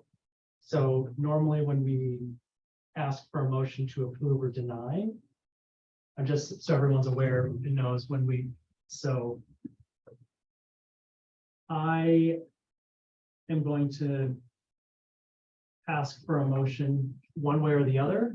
Just make sure your yes or no aligns with that. It could be a double negative, just so you're aware of how you're answering. So we generally have agreement on the first factor. We generally have agreement on the 4th factor and the positive, but we have a split decision for the 3rd factor, and we have a negative, I guess, group decision for the 2nd. And so although the last factor is not determinative in and of itself, So for the purposes of clarity on what we're voting on, Mhm. I make a motion to approve it. Okay. Okay, Makes, it's recognized, Bob makes a motion to approve. Seconded by Mike. Roll call. Roll call vote, please. And again, this is a vote to approve. Michael Spall, Aye. Olga Montez, I'm sorry, I'm a little confused. Are you approving or not? You mean I'm allowed to say so? Yeah. Okay. I do not support the motion to approve, just based on The, what. the motion was made, so Yeah, just- now you're voting on yes or no. Okay, so then nay, but do I give you supporting reason as to why? No, because No? we already went through the 5 minutes. Okay, so my vote is nay. Robert Dariah, I vote is yes. Chair Marlene Cheatham, My vote is no. Acting Chair Abarizic, No, Can't do that. So it doesn't carry. so the motion does And not, you know what? Olga, if those of you who voted not to vote for it, if you want to say something more in support of why, feel free. I'd like to. So, in the conversation, Linda, one of the things that you pointed out is that the whole conversation, it wasn't just Linda, is that our job here at the board is to discourage these exceptions made on law. And so towards the end, I was torn between, do I look at, am I doing this more for whether or not it's a detriment to the neighborhood, to the outside of the structure, to the neighborhood, or am I supporting more for the benefit of the owner and what they're looking for? And my nay was more because I focused on what this means for the town, for the outside of the structure. If that makes any sense. Oh, yeah. So you don't necessarily need a motion to deny because the fact that the motion didn't carry does that. Okay. But for purposes of the record and resolution, why don't someone make a motion to deny? so I'll explain also my reason for voting no. Prior to this, we had seen this, I think, at least twice that I've been here, and I was torn both times. And then I went through and read the code and tried to figure out, why is that 10% there? Why is this like this? And then I looked at all the plans and went through alternatives of what are they allowed to do? We often have, in my opinion, clear cut things where people literally just have no alternative but to do a thing. That's not the case here. So that weighed. It also weighed that I don't actually see a need, I see a want, and we all want to change the code for any of our various needs, but there's actually no need to do it. And even so, for an area variance, we should not be doing something at the preference of the owner when the variance lives with the property in perpetuity. By code. I don't know if I said it properly, but Well, what you're looking at is the benefit to the applicant as weighed against it. yeah. I understand. Thank you. So that's why I voted no. I don't know if you want to share anything, Marlene. I think that was well said, Kyle. Yeah. I almost called you Abarizic. But I think at the end of the day, my question still, the question that still sits in my head is if there's any other things that they could have done that would still remain within the 10%. And is it just weighing for the applicant because this is what the applicant wants versus this is something that is a need or a potential bigger need for the building itself? The garage can be built. What's built above the garage is the space that we have to determine. Is it, what is the use? What is the area variance? And what is it within the law? Not what is it within what we think, what we feel, or what we would hope to have one day. It's what the law says. And I just absolutely had to stick with what the law says. So hearing that, I will open a motion to deny. deny from Olga. Really? I thought we voted no. No, the motion didn't carry because The motion didn't carry. Oh, I get it. So now we have to pass a motion. You don't, sorry, don't. Now we understand. It's really more for, you really don't because the motion didn't carry, but I think it's cleaner To for the make it. record. I respect that. I need a second. Give me a second. I second the motion. There we go. Thank you, Marlene. So So, an I vote is an I to deny. yes, by voting aye, you are saying you deny. By voting no, you're saying you don't. Approve. Michael Spall, Nay. Olga Montes. Hi. Robert Durayo, No, Chair Marlene Cheatham, Aye. Acting Chair Aberrizzic. Aye.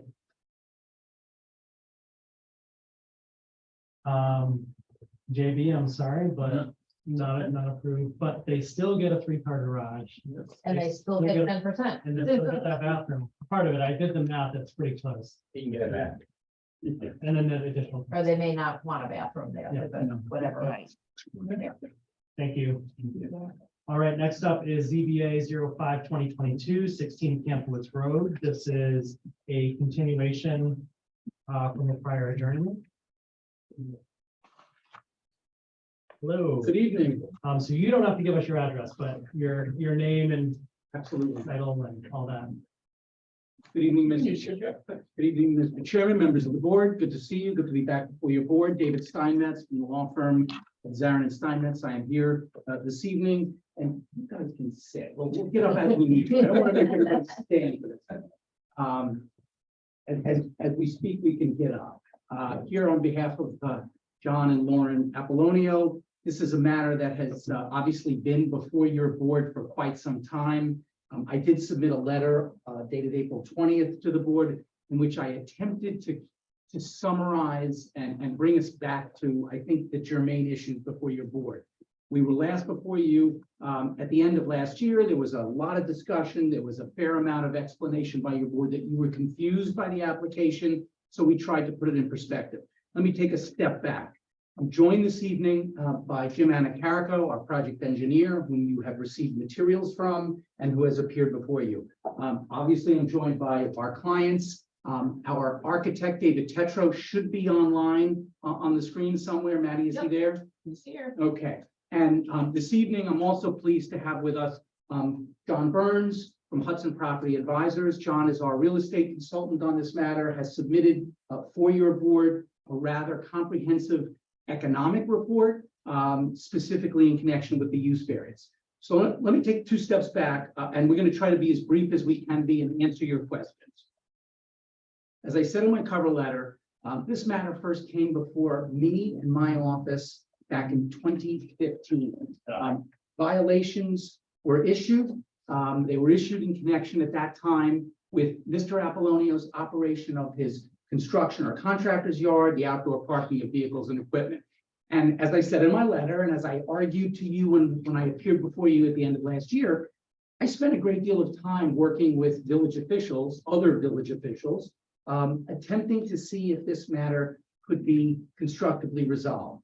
Why? Because at least my impression, I'll speak for myself, was that the village officials with whom I was engaging were well aware that John Apollonio and his dad before him had been using this property as it's currently being used in one form or another as both a contractor's yard and with this large structure that is multifamily residential. There's been some discussion about whether it was 3 units, 4 units, 5 units. The contention from the Apollonios is it's 5 units. It's been 5 units as long as John can remember. John lived and grew up in that house, and that is our position. So we attempted to try to resolve something constructively with the village. And I really appreciate the fact that the village spent several years looking at a possibility of rezoning the property. To me, it's fascinating that Mr. Hernandez and 12 Camp Woods was here tonight on the agenda right in front of us, because I don't want to take a lot of time with that. But the fact that 12 Camp Woods is a pre-existing non-conforming structure with multifamily residential units is according to my client, there may be more than 2 units there, but I'll leave that to the side. This area has consistently been anything other than a homogeneous zoned and used area. there are a lot of different things going on at Camp Woods. It is not a consistent area, and as a result of which, I think historically things were done there for many, many years, and that's why ultimately you have a multitude of uses. Originally, we came before your board after we were unsuccessful with the rezoning, and we presented this matter as a request for an interpretation of a pre-existing non-conforming use. And you engaged with one of my colleagues for several months on that, and very much appreciate the time and attention that you all put in. Ultimately, you concluded or you determined that the evidence was inconclusive, despite the fact that John tells me, to the best of his knowledge and his dad's knowledge, this site was used as a contractor's yard for decades and decades and decades. And the structures that are there seem to tell that story out loud. You all did not conclude that. So we were asked to present a use variance application. And Jim Anacarico did an analysis of what would happen if the structures on the property were taken down and the site was used in accordance with the S75 zoning, and we attempted to construct single-family residential. And essentially, we ended up with two different alternatives. One would be to renovate the existing house, which is a large structure, which would require a great deal of renovation, and try to turn it into a single-family dwelling. And then, It's legal as a two-family. but if we were gonna have two, and we were gonna try to make highest and best use there, we might, with a structure that size, actually want it to be a large single-family house. Interestingly, Linda, the applicant two in front of me tonight, Mr. Greenberg, a good friend who I haven't seen in a while, made one of my points, which is this is not particularly a street in the village of Ossining where one is going to be able to rent rather large apartments. So to look at a structure the size of 16 Camp Woods and think it's going to be a two-family, to me is impractical, it's unreasonable, it's irrational. It makes sense that it's 5 families because it's a big structure. So if it's not going to be a 5-family, maybe it's going to be somebody's rather large home, which we can demonstrate is also uneconomic. So the first alternative, as I was explaining prior to Linda's question, was a rehabilitation or renovation of the existing structure and then kind of shoehorning or creating a flag lot behind it. The other would be to demo everything and just create 2 lots on the property. Use variance. That's where Mr. Burns fits in. We turned to John Burns and said, John, we need, because I know you know the factors, you know the 4 factors that I need for a use variance, unlike the 5 factors they all needed for the area variance. Those of us who deal with use variances and advise boards know that the critical use variance factor is the economic return, is coming in with dollars and cents analysis, economic analysis. So we brought Mr. Burns on board to do the analysis.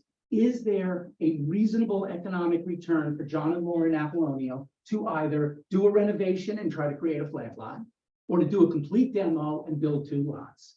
And we believe that Mr. Burns rather decisively went through his economic analysis, and I'm more than happy to have him summarize what was a rather, John, what, 100-page report? Oh, come on, how long? 30-page report.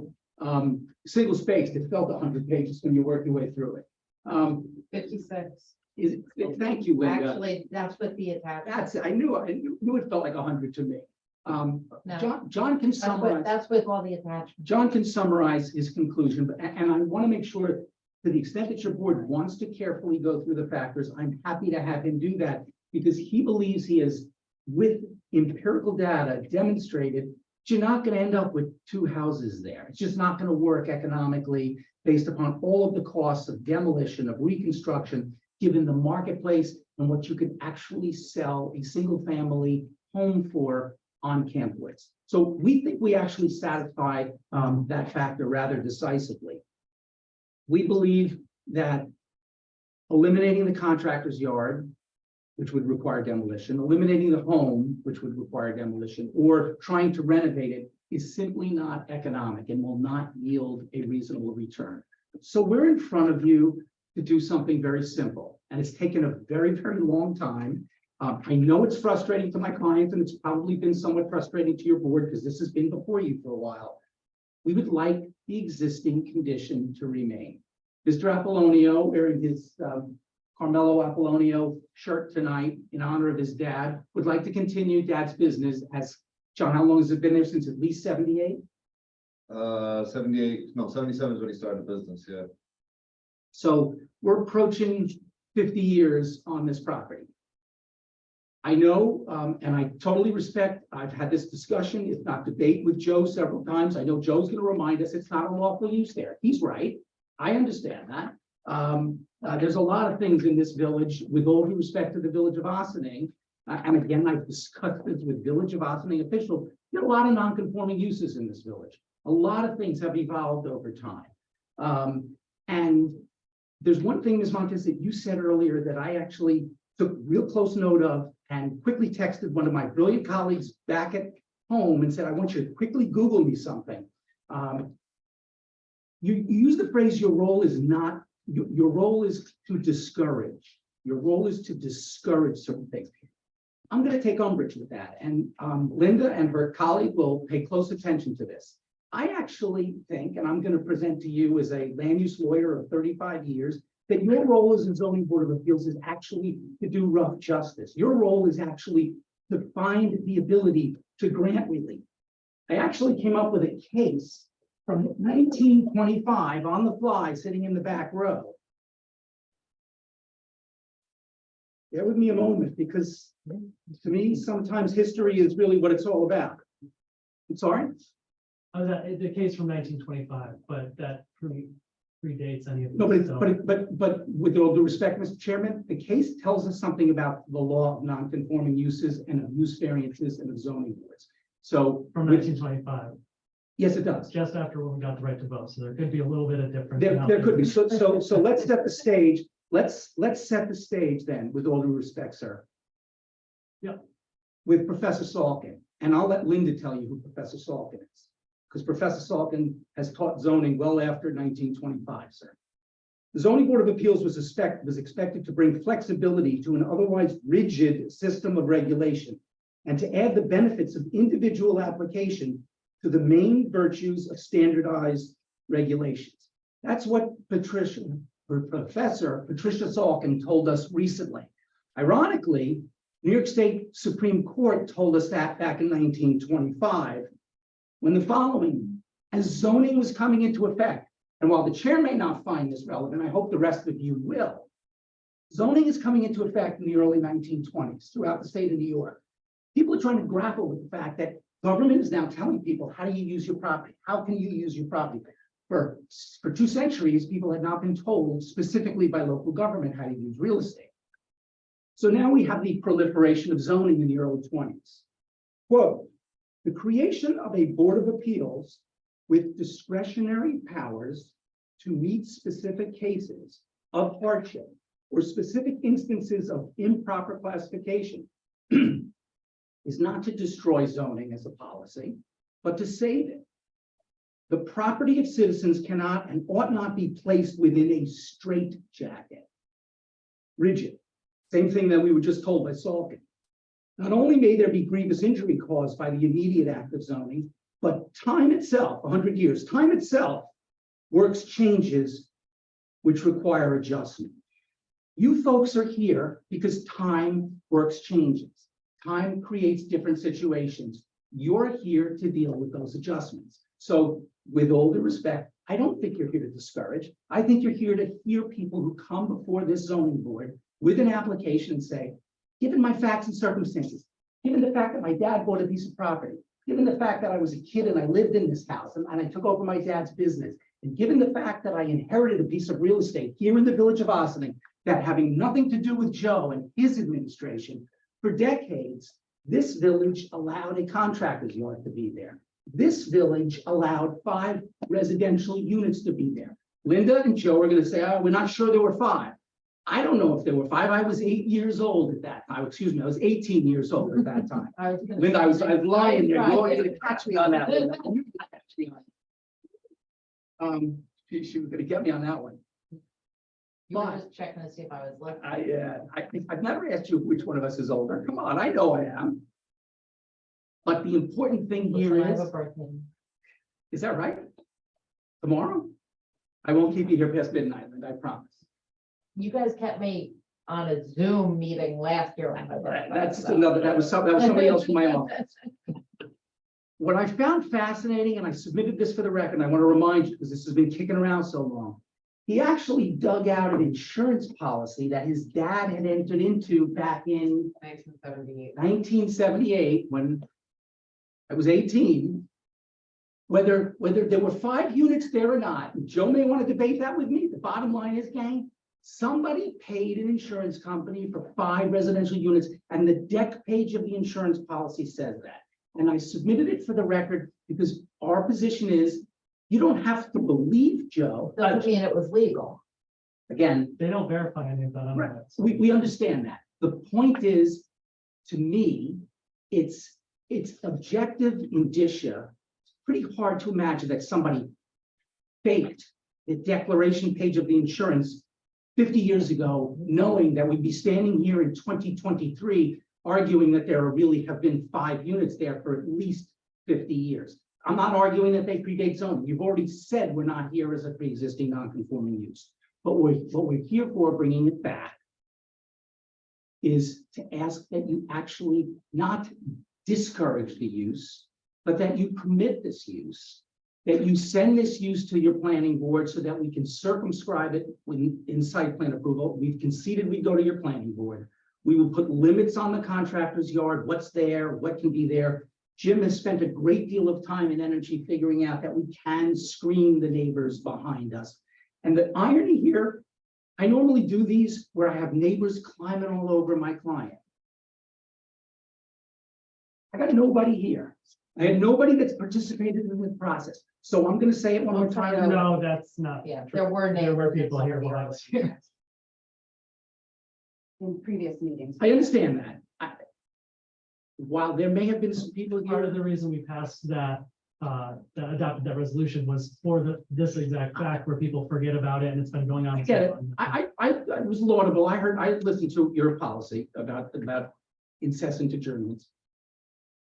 This is not an application that has gotten vociferous opposition. Maybe there's been some folks that have appeared. My clients have told me, my understanding is, and I'll let them speak for themselves, that they've not had neighbor opposition. They've not had neighbors objecting. They don't get letters. They don't get objections on the street.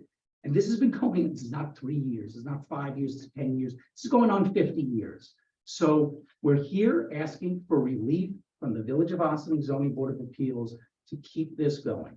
I would like Mr. Burns to briefly summarize the economic report, because I do think it needs to be part of the record, especially with his 56-page report, and then we can answer your question. I mean, it is part of the record already, but. before you Yeah, but go any we're going to summarize it. Okay, great, but I would like to ask you some questions. Please, go right ahead. So I appreciate the opening or closing arguments, whatever the intention was there, but the 1925 thing, all of that to me is honestly just fluff, because a lot has changed in zoning law. The color of law, which examines land use and zoning and residential leasing and home purchases going back into the mid 19th century, has shown dramatic changes addressing social inequities, et cetera. And so going back to 1925 to find a statement that supports an argument, it sounds good, but the other argument about 2 centuries, don't tell me what to do with my property. Prior to zoning regulations, fires, flooding, industrial waste, everything that property owners were doing because no one told them what to do were also issues. Totally agree. I'm a land use lawyer. I very well recognize. Yeah. I spend 3 nights a week defending municipalities or private property, ensure safety. And I'm not. So the one question I wanted to ask, which pertains to this property specifically, is do you believe that commercial uses must pay commercial taxes? I'm not a tax assessor. I'll defer some of that to John, who actually probably can speak to that. If you have a more business authoritatively. property that's zoned for commercial use, do you pay taxes on it? It's a kind of redundant question. The answer is yes. You should be, whether. They're not taxed as a commercial use, so there's no recognition that there's been a commercial use. You brought an article to us in a prior application Hmm? about as support of that this has been going on for a very long time. And I want to address the fact that this has been going on for a long time. These issues were known prior to the assumption and purchase of the property by the Apollonio Jr. So we're trying to reset the stage today, but we have to consider things like you went to get it rezoned and that was, or an exception and that was denied. It wasn't denied. That's not correct. what is the proper term for what happened? It wasn't entertained, we didn't pursue it. Once, It wasn't entertained because it also would have encompassed the neighboring. yeah, Mm, we wanted all Board the of neighbors. trustees did not want to consider it. One of the neighbors, sir, and we've said this before, but I know it's been kicking around for a while. One of the neighbors did not consent to the rezoning, and the village made it clear they wanted all of the neighbors right there to consent But, to it. Am I but the correct about that? rezoning, Yes. the rezoning would not have solved your problem. It would have For required, two reasons. One, the residential use, you have a mixed use on this property. Correct. You have a 5-family house and a contractor's yard. The residential use would not have been permitted Because in the in the NC. NC district, that residentials have to be above. above commercial, So that would. and a contractor's yard isn't a permitted use. So I'm not sure what it would have gotten. Mr. Chairman, may I respond to Linda's comment? So that at least it's clear, the reason I spent 3 years talking to the village planner and the village attorney about that rezoning is because we were going to potentially do a text amendment to address the fact that this use was in that NC district. We also felt that there were aspects of the NC that might have encompassed the contractor's yard, but she's 100% right, had nothing to do with residential. Why? Because the violation that my client got in 2015 had nothing to do with the multifamily residential structure. That wasn't until we supplicated before your board began processing this application, and then suddenly things changed. And again, I'm not faulting Joe. I've already said he was correct. There is nothing in the NC that allows for the multifamily residential. And suddenly my clients found themselves defending the fact that there was this multifamily residential structure. So you're correct. But they bought it knowing those issues They existed. didn't buy it, they inherited. Inherited. They inherited it knowing those issues existed. So can I ask a question? Because I'm not sure I understand the You, sentence. you guys have a problem with your home, right? That's not remediated. The problem is there's outstanding issues that were public and known about, and they use as evidence to support their claim. Sure. We're inheriting those issues.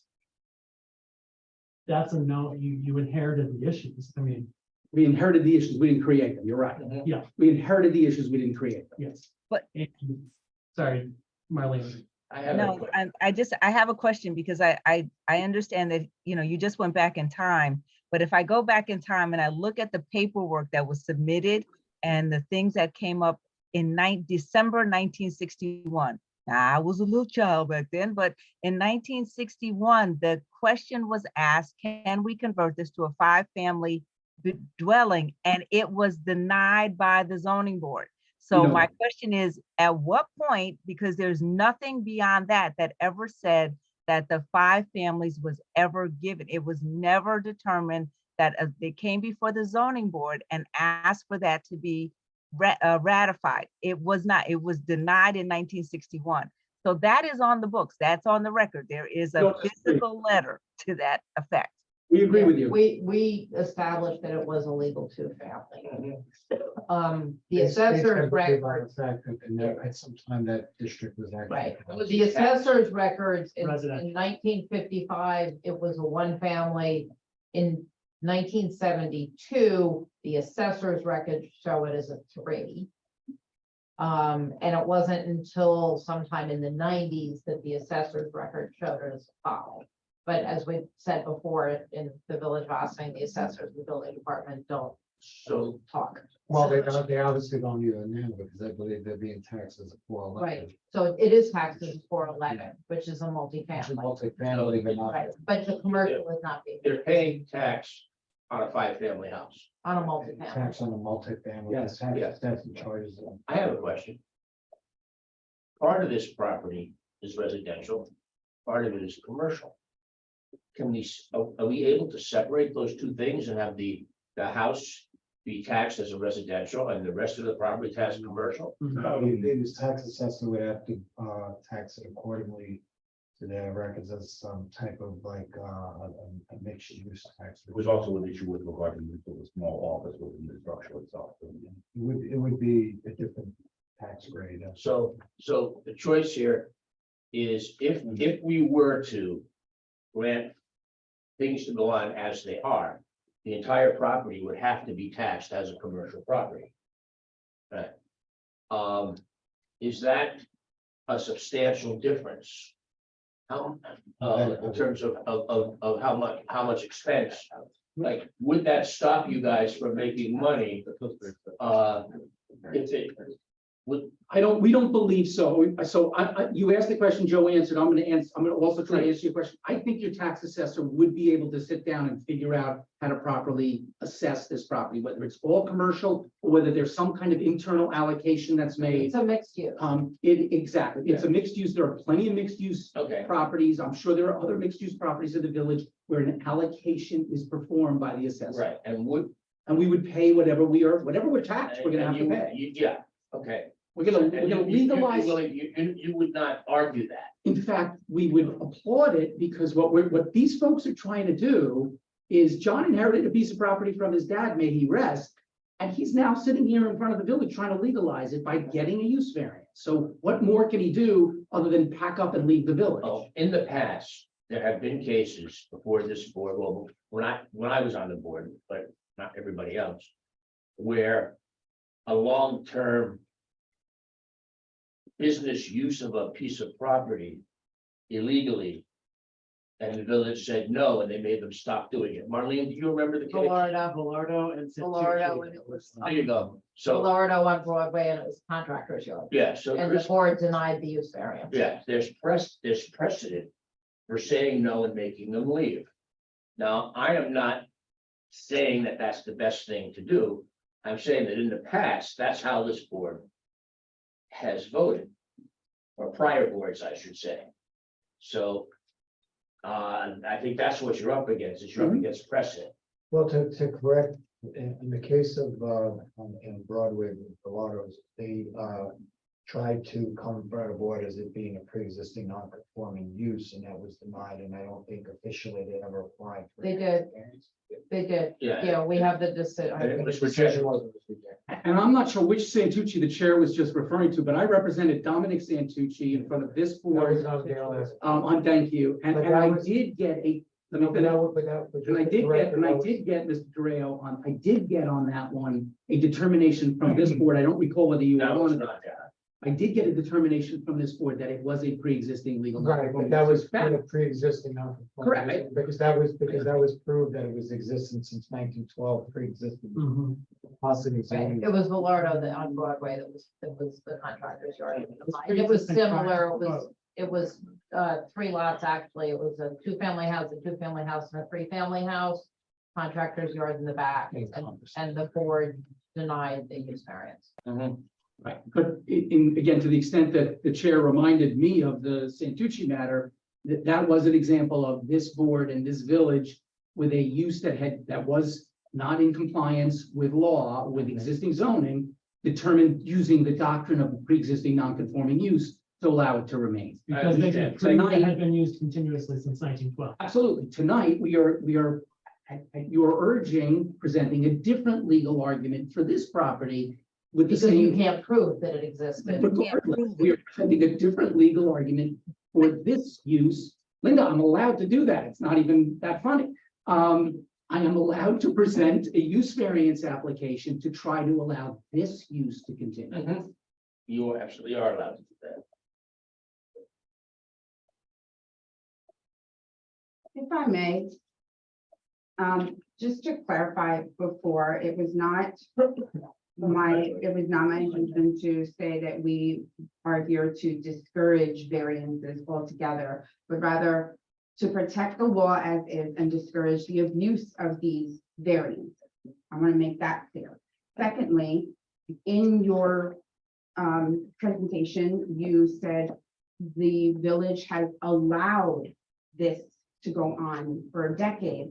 However, there are court documents and complaints where that is not true. They were trying to fix it for the last 40 years, not giving permission for it to be used that way. This argument has been happening for a long time.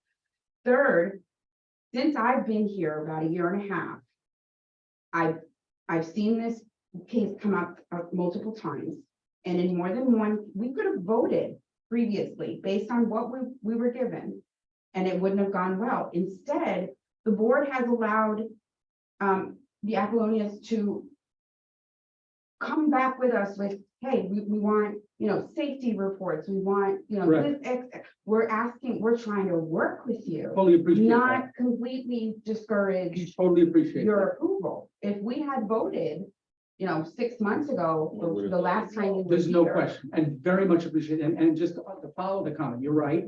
And you asked for the environmental report regarding the tank closure. They did it. Yeah. You asked for economic data. We submitted it and he's here. So you're absolutely right. We know your board has been working with us.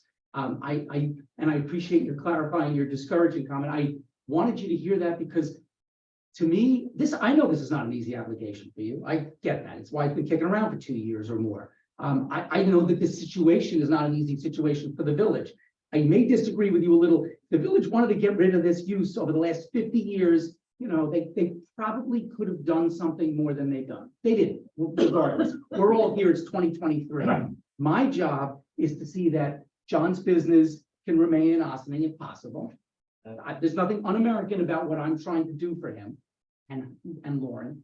And I'm also trying to keep 5 families who live inside that building in your village and have some, how long is your longest tenant living there? 17 years.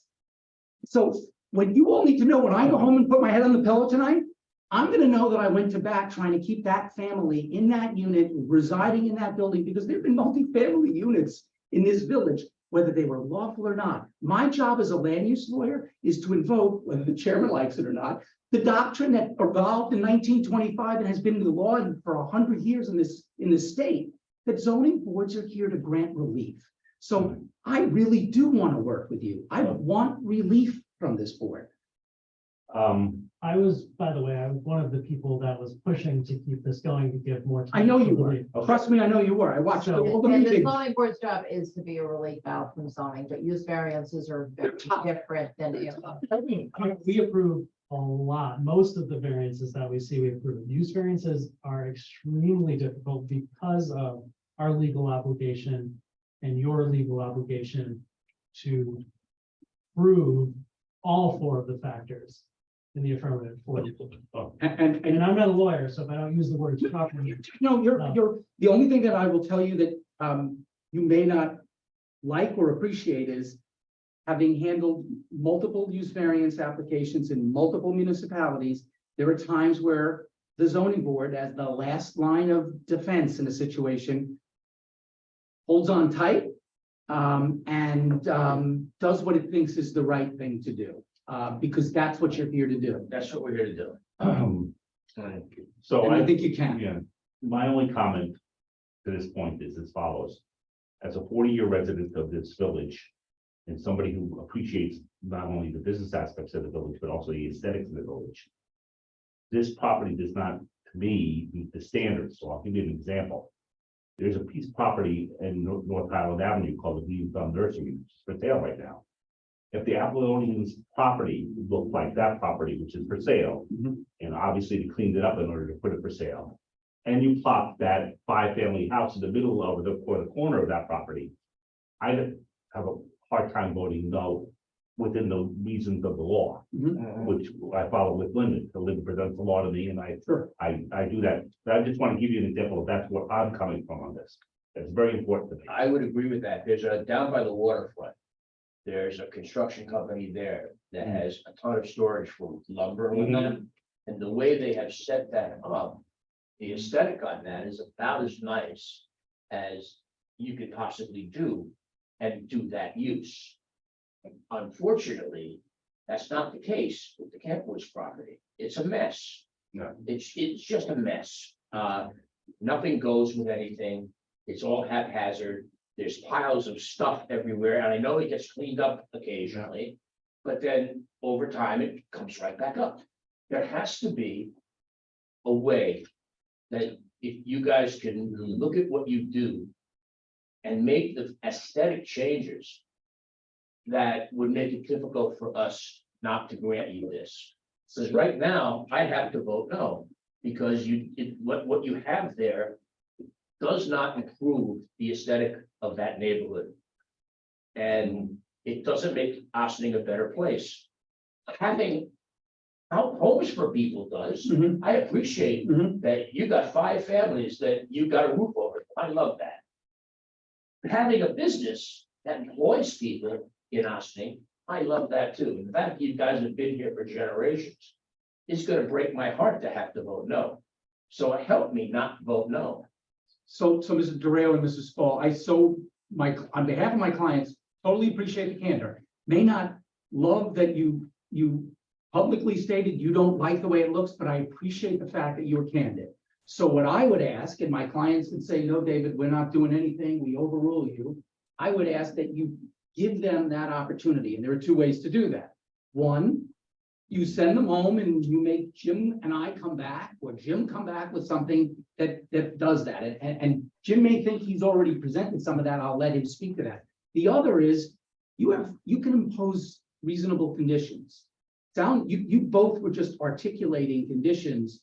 We would only grant a use variance if this goes in front of the planning board for full comprehensive site plan review, and all of the bins on the contractor's yard have to be adequately screened, properly placed. You know, anything that's in dilapidated condition has to be rebuilt. The front of the house has to be landscaped.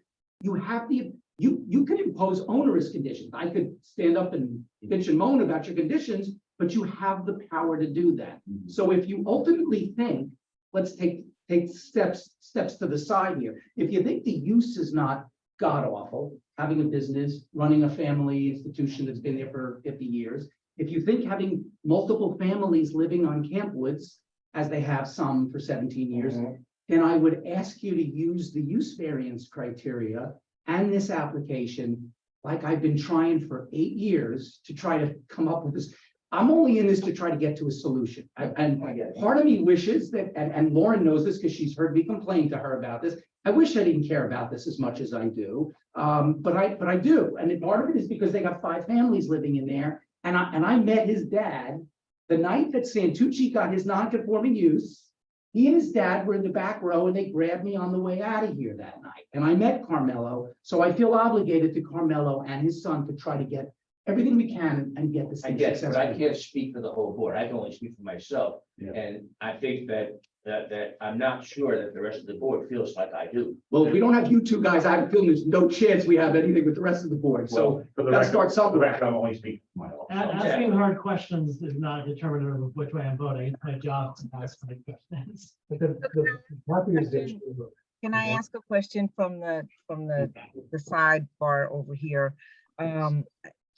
We just went over some issues with a non-conforming use. And again, this is another issue with not only granting a non-conforming use, but actually granting 2 non-conforming uses. So we're looking at the house itself and we're looking at the construction yard.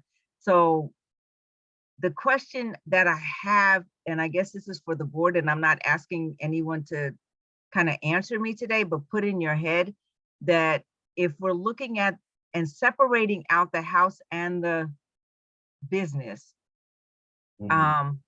it actually is looking at 2 non-conforming uses on the same property in a residential area.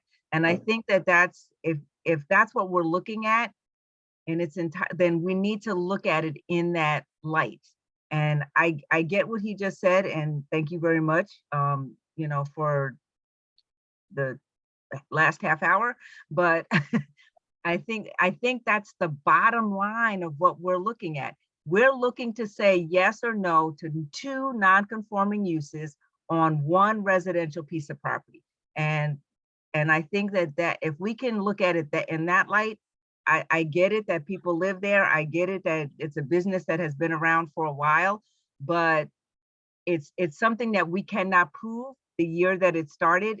And again, it was never ratified for 5 apartments. We know that it was only really scheduled, you know, we do know that on paper, they have 2, you know, so we'd be looking at that is in and of itself. So I'm not saying that, you know, one way or the other, but I think we need to be clear as to what we're looking at, and not just, you know, lump it all together as one, you know, as one, but I think we need to look at it as 2 separate use variances, because technically that's what it is. So I tried to address that in 3 sentences in the letter, Madam Chair, and I'll be brief on this because I get it. We can't do that because it's one property, it's one lot, and it happens to have 2 uses. So we presented it with the 2 uses on one lot, and the analysis has to be done in its totality. The reason we brought John Burns in is because what we really need to do from an economic standpoint was evaluate the property if it was lawfully used. And that has nothing to do with the contractor's yard or the multifamily house. John's analysis was, if we do this in accordance with the S-75, can there be an economic return? The answer to that was no. So that leaves us, we think, with 2 uses on the property, kind of a mixed use on one lot. Can I just That's clarify it. something on that then? So are you saying you want this board not to look at them separately, but to look at it as all or nothing? I'm not exactly sure what look at it. I know what Consider the application. Like, what if the board has a bigger issue with the contractor's yard than the house? Like, do you want them to not consider? I'm letting you finish. Well, it's just, what if they said, you know what, we don't think it's appropriate, and I'm just throwing. Hypothetically. We're not comfortable that the contractor's yard can meet the criteria for use variance, but maybe the house can meet the criteria as something more than a few things. So let me try to answer it in the following fashion. And I appreciate you going that extra step. We're not trying to make the contractor's yard meet the use variance criteria. We're trying to demonstrate that the property can't meet the use variance criteria. That's what John did. And John, if you disagree with me, he analyzed if it's lawful. I know right? what You he don't- analyzed. So but I'm asking a different question. You might have opportunity to get one of them approved, but not the other. Right. And if one of them is not approved and you batch them together, both of them are not approved because that's likely how it would go if that were the circumstance. So the answer to that question is, So I do remember something about my father saying a long time ago that that was 3 lots, by the way. 14 next door's 12, 14, 16, and 18. and 20 is on the other Supposed to be the side, property. and they were merged at But one point. over the years, one at a time, yeah. Over the years, because it's one property owner and 3 different lots, the village itself combined the lots. So technically it is. So tax lots and zoning lots are not. I don't know, I'm just like, I Question? just something that like, if you were like, you guys mentioned about it's one building lot, one lot, and I do remember it was 3 separate lots at one point, but it got combined over years. question for you is, if the board decided they wanted to pursue, Mr. Chairman, I want to make sure I'm paraphrasing correctly, one of the Paraphrasing two. my paraphrase, but yeah. But you're the chair tonight, so, if the board wanted to pursue one use more so than another. So I kind of feel like, to be honest with you, I'm saying, up until 3, 4, 5 months ago, whatever it was, the multifamily was never an issue. It was pre-existing. My father bought it as a bad family. He came here, he barely spoke English. He started a business. He did, he didn't know much about anything, but it was presented to him as a 5-family home. And he had a tenant as a contractor that he wasn't, he didn't park there until later on. It was pre-existing, before we bought the property. The buildings all there were all pre-existing. It's just, that was all presented to them that way. That's what he always told me. I mean, I was born and raised there. I 1978. Can we go back? Can I ask a question? Here's the question for you right now. If this board said to you, look, you can't have the yard there, we just can't give it to you. But you can have the 5-family house if you fix it up. But I feel If we told you that. Now, I'm not saying that we are, but I'm just as an example, if we said to you, you can't have the business there, but we'll give you the variance to have the 5-family house if you make it pretty. So the reason we're asking these questions is. I have like an idea of like why this violation came in at the last hour for the multifamily. Like, let's say when you get pulled over for speeding, they give you a speeding ticket, a seatbelt ticket, this second, then afterwards they plea bargain down to something. Is that the reason why I just got the violation for the multifamily? Because you guys want to plea bargain down to continue? You got it. That's the feeling I'm getting at. It was as the records were researched. it was, and I think it was even in your original referral about multifamily. So I don't, but we The gathered. violation, the violation was in the yard. The violation was not Like issued a- on it, but it was raised. Didn't answer my question. If we decided that you could have the yard, but you can't have the 5-family house. I'm saying, if we offer you the opportunity to have one or the other, Mhm. would that work for you? There's a lot going on this property. Yeah. I do understand there's a lot going on. There was, So, my whole life, there was a lot going on there. I know. The way it was. I know that, and I'm trying, I haven't I'm trying changed to it. figure out. Right now, this is so huge. Yeah. If we can get some parameters on what would be okay for us and you to work with, it would make it easier. So that's why my question is, would you live with having one or the other, but not both? And no one's saying that that's. No, we're saying, so, I would like to negotiate a deal with you guys to cut down what I do there. Keep the 5-family and cut down what I do there, just have a place for me to park and not have anything else there. there you go. That, I would like to That's a negotiate something, conversation. guys. I'm not trying to, So it's I'm not. not saying, no, I won't change, I want to change, but I would like to negotiate. with you guys. You know, please offer a condition. I mean, whatever we can make things work. I'm taking a break. No, it's The not. chair doesn't want me to stand up anymore. However, if you say, and this is part of what this board's gotta look at, is because contractor's yard is not a defined use. Yeah, So if you say, this is what I wanna do there. I wanna be able to park X number of vehicles. X number of give me like vehicles, 5 this type vehicles, of take the vehicle. taxes up a little bit, You know, that. and take the actually- violations away, and I'll walk away happy. That helps this And board. it'll help everybody, I hope. Right. I'm sure- And David,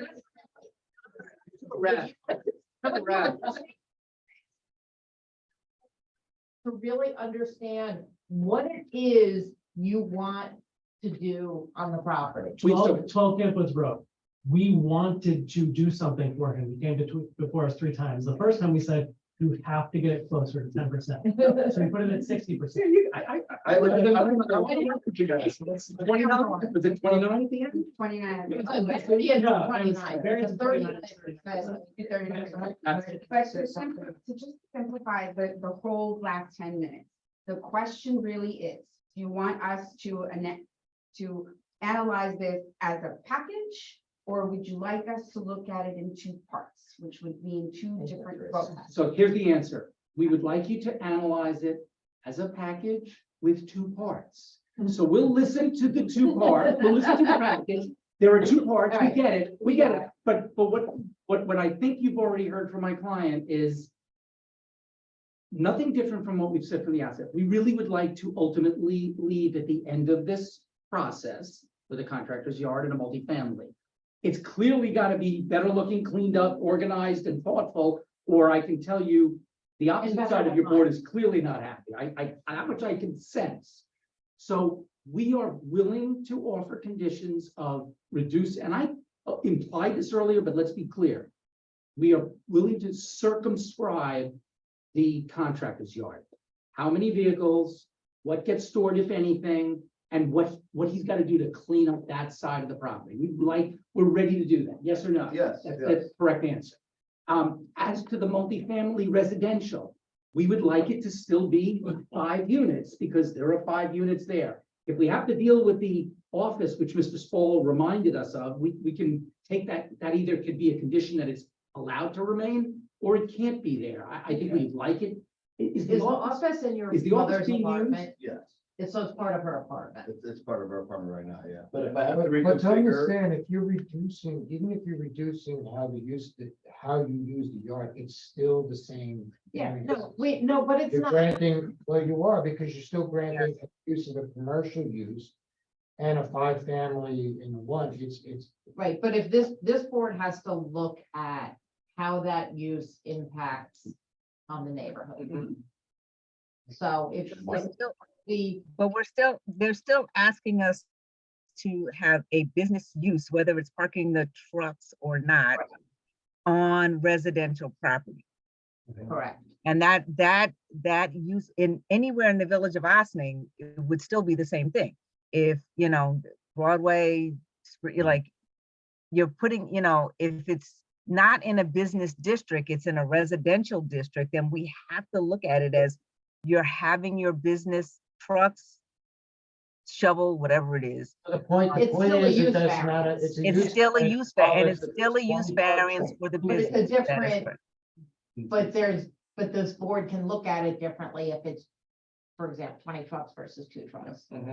In terms of how, Outsized operation at Yeah. that location. I mean, that's, my guys live, some of my employees live actually in the house. So they take the truck home at night, it's at my house, but it's So their house. it's 5 employees, you've got 5 apartments in there, and 5 of them are employees, that's 5 trucks. Well, not all of them live there, right? Right, Not mom's there, two but employees. I'm just making an well, example. we've already said that, and they've already shown 10 parking spaces. Correct. For the multifamily. And because I know you're gonna raise this, so I'll do it. The 5 family, Mhm. the units don't all meet the. Livable. Livable. Livable So, space, right? And I know you know that, because we've already told you that. Mhm. So I think that if, just one more thing that I think needs to be submitted, you need an area variance for that. So I 100% agree. We've talked about that, and you all, I don't know if it was you, Joe, or both of you have said you did not want us to deal with that until we. So not here's, through the let use me, variance. But we they talked do about have a this last week. factor because, again, like we said in the other, today, we did bring up Yale as saying parking has Right. a lot to do with, even though that's an area variance and parking variance. They can't Even have if a they- 4 family without it. Right, well, the question here is, if they got a variance for a use to do commercial, you still have to deal with the number of accessory structures on the property. The fact that a lot of them don't But meet the- any of the requirements. So when you're saying reducing, a lot of that has a lot to do with it, because you could say we're gonna put 2 or 3 trucks there, are we still gonna have whatever number of structures there? I could knock So- down a couple of structures. I'm willing to work with. So, but let me Yeah, just, so that- can I just stick with the Please, variances for the livable floor area for Yes. a minute? yes. Because I see them as different. Yes, you have a number of structures that if they stay would require area variances. Correct. And we have said from the beginning, let's wait and see if the use is permitted. And if the use is permitted, we'll deal with the actual structure. Exactly. This is a little different because this board can't permit the 5 family use in that building without granting the area variances because there's not enough room to have 5 Question, units could, without those so I variances. hear you. So suggestion, could you consider having the board, if it was so inclined, grant a use variance expressly contingent upon the receipt of the necessary area variances? Otherwise, the whole thing crashes. It was months ago, you asked me to get over the first hill. If I could get over the first hill, I know there's at least 2 more hills in front of me. One is the area variance hill, and the next one is the site plan in front of the planning board. And Lauren, I don't even want to look at because she's probably at this point holding her head. No, But her eyes are closed. Yeah, so, look, I know that. I've told them that. They probably have blocked that. But we're willing to do that because if I can't get the use variance, we're going home and we're telling 5 families to move out and is, No, you're telling 3 to do 3 of them. it. no, Joe's telling 3 to move out. Yeah. Don't want that. Neither do we. But it's completely separate from the contractor, in my mind. And in the 56-page report, there's the financial limit and. Yes. And as, are we satisfied with that, or do we need to have more time to look at that? I think everybody should look at it and see if they have questions about it. Okay. I'd like to hear the presentations of the other 2 gentlemen. Thank you. I promise this to be a lot simpler than complex stuff that David was talking about. 'Cause I don't understand most of that. So John Burns, Hudson Property Advisors, 10 South Mojer Avenue, Mount Kisco. I was asked to evaluate existing use, 2 proposed uses on this property. Yep. As David explained earlier, one was a 2-lot conventional style subdivision. And the other was a flag lot subdivision where the existing building was retained and converted to a single family house. I almost have to say that this is almost not worth doing because it was so obvious that neither one of them made any financial sense. In both cases, there was a negative 70-odd thousand dollar return on investment. Based on what the lots would sell for, the house would sell for, the cost of converting the building or demolishing under each scenario. It absolutely made no sense whatsoever. And what I was trying to explain earlier is that this is one of these assignments which was almost like a no-brainer. Why did they even need me to do this? It was so obvious. But I'm happy to answer any questions that you have in terms of the methodology or the assumptions or anything like that. I read the whole thing. Okay. I spent most of this afternoon on your report. Oh, wow. There were some lovely things about the village and town of Austining that I didn't know, and things I can now keep because they're great reference materials, but they had very little to do with the project. When I got to the project, Mhm. right? The two choices were knock it all down at great expense. Right. And build two houses, which the cost of demolition makes it Not untenable. feasible, right. The other choice was turning that giant house into a single family house. But makes no sense. For me, It missed the other alternative. I would have wanted to see you making that house a legal multifamily house with, right? And then build another house where The the, law says that they have to show that it can't yield a reasonable return for any permitted use. there you go. So they could leave it as a two-family because that's permitted for that house, Okay, so you but could have not a done, multifamily. No, I wasn't asked, well, I wasn't asked to study that. Well, honestly, I was not asked to I study that. understand, but So I have a question for Well, you, I can do that. hypothetically. If you made that house a two-family house instead of a single-family house, and then put another house on the property, would that make enough of a financial difference to make that viable as an alternative? Do you So think? I can't answer that without doing the actual study, Okay. you know, just be shooting from the We- hip, and I'd like to do that. I mean, the case was made with the two worst possible situations Yeah. without evaluating more realistic alternatives. And so Yeah. while the report is comprehensive and makes sense, it's obvious, it misses the alternatives that are more likely for us to consider. We wouldn't ask a homeowner to knock their home down and build two homes. It doesn't make financial sense. It just doesn't make any sense. We wouldn't ask them to convert it into one family home because Right. it's already a permitted Yeah, non-conforming two-family home. What are the alternatives? Two-family, three-family, four-family. Those are the other alternatives in the middle that haven't been considered. mhm. We could do that study if that's. Linda, two-family, I'll concede somebody could have asked us to analyze that. We could ask that. Three, four, Yeah, that, and Linda, that's- please so clarify that's that what for the I was record. gonna That say, would that not what be the a law proper says answer. is They Yeah, have to that's not what analyze the law whether it yields. a reasonable return for understand. any Yeah, permitted okay, use. sure. So the three and two-family. four-family are not permitted use. So two-family. So Correct. if One and you two. like, we can do that. You haven't done it. I know you haven't. Are you able to offer? I can't. You really I can't? really can't, no. No, no, I know, I put you on the spot. Yeah, I just haven't done I haven't done any research. You can't know everything, think of how boring that would be. I think it's important also to say that to create a second lot and leave the existing building, it requires a flag lot subdivision. And that's not a as of right subdivision. There's a process for You that. still have. They, to. they do not have to grant that Mhm. subdivision. I'm clear, okay. That's why I did the analysis of a conventional subdivision by which require knocking down the entire house Uh-huh. and creating two separate lots that were not flag lots, Mhm. or leaving the existing house and creating a second lot, which require a flag lot. I see. Thank you for sharing. Sure. That's good. Any other questions on? No. Turn it back over to David. So I have a feeling that I don't know if the board wants to vote on this tonight or not. But because- I think the applicant wanted to make some modification or potential or propose some on the yard. I thought that's what you said. I don't mean to put words in your mouth. Yeah, are you? I want to work with you guys. I want to see what will work. I mean, if we I could think talk I about can give it. you likely scenarios. Tell me, I tell can me tell you anything. what I want. Are you But ready I'm to gonna do tell that? you- You want to come back next month? Kyle, But I'm gonna give you examples of things that seem more likely to be approved than an altogether package Very much appreciated.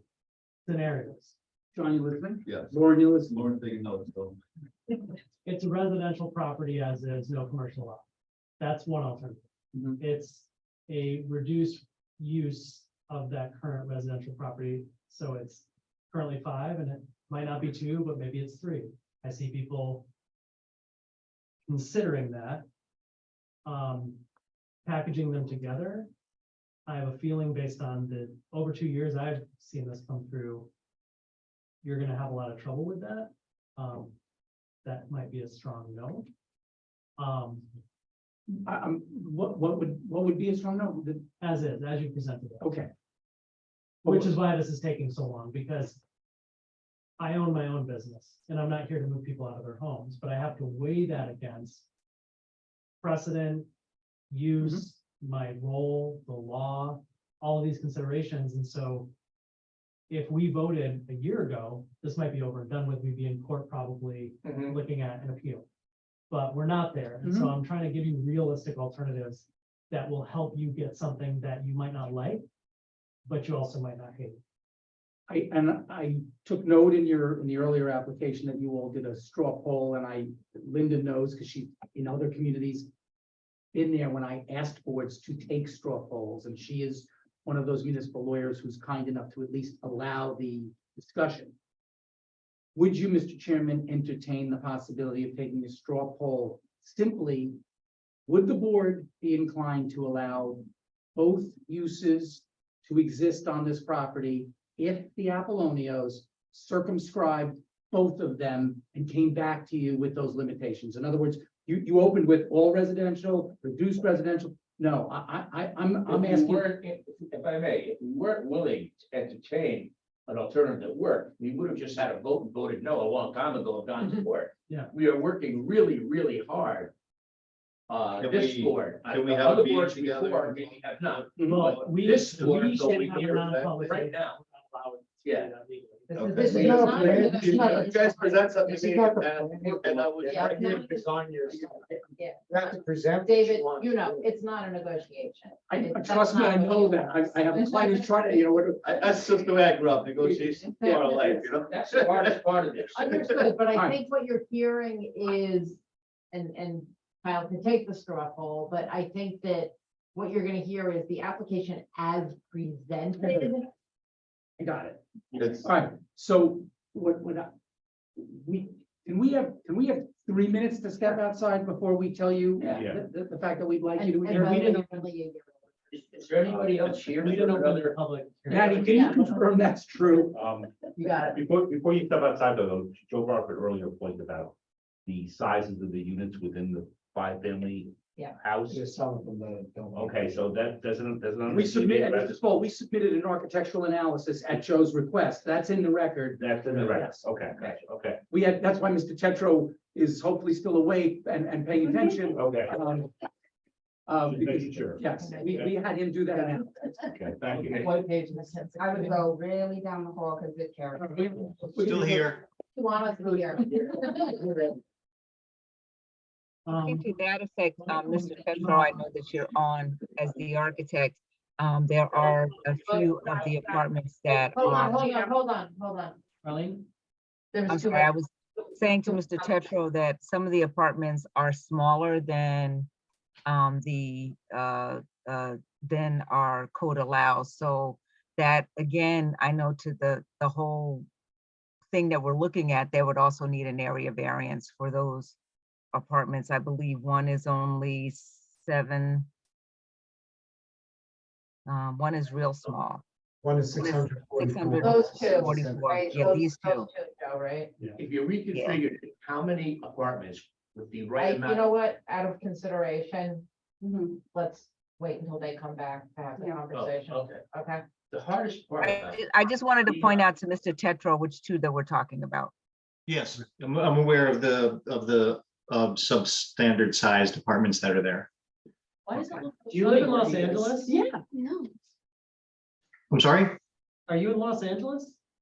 the sun's still out. No, I'm in Yorktown. Oh, Yorktown, that's, Oh, He has a no. really good. It may as well be so Los Angeles. It's so bright and sunny. Oh, no, that's just some filter or whatever that this program has. I have no idea how to set this thing up. No.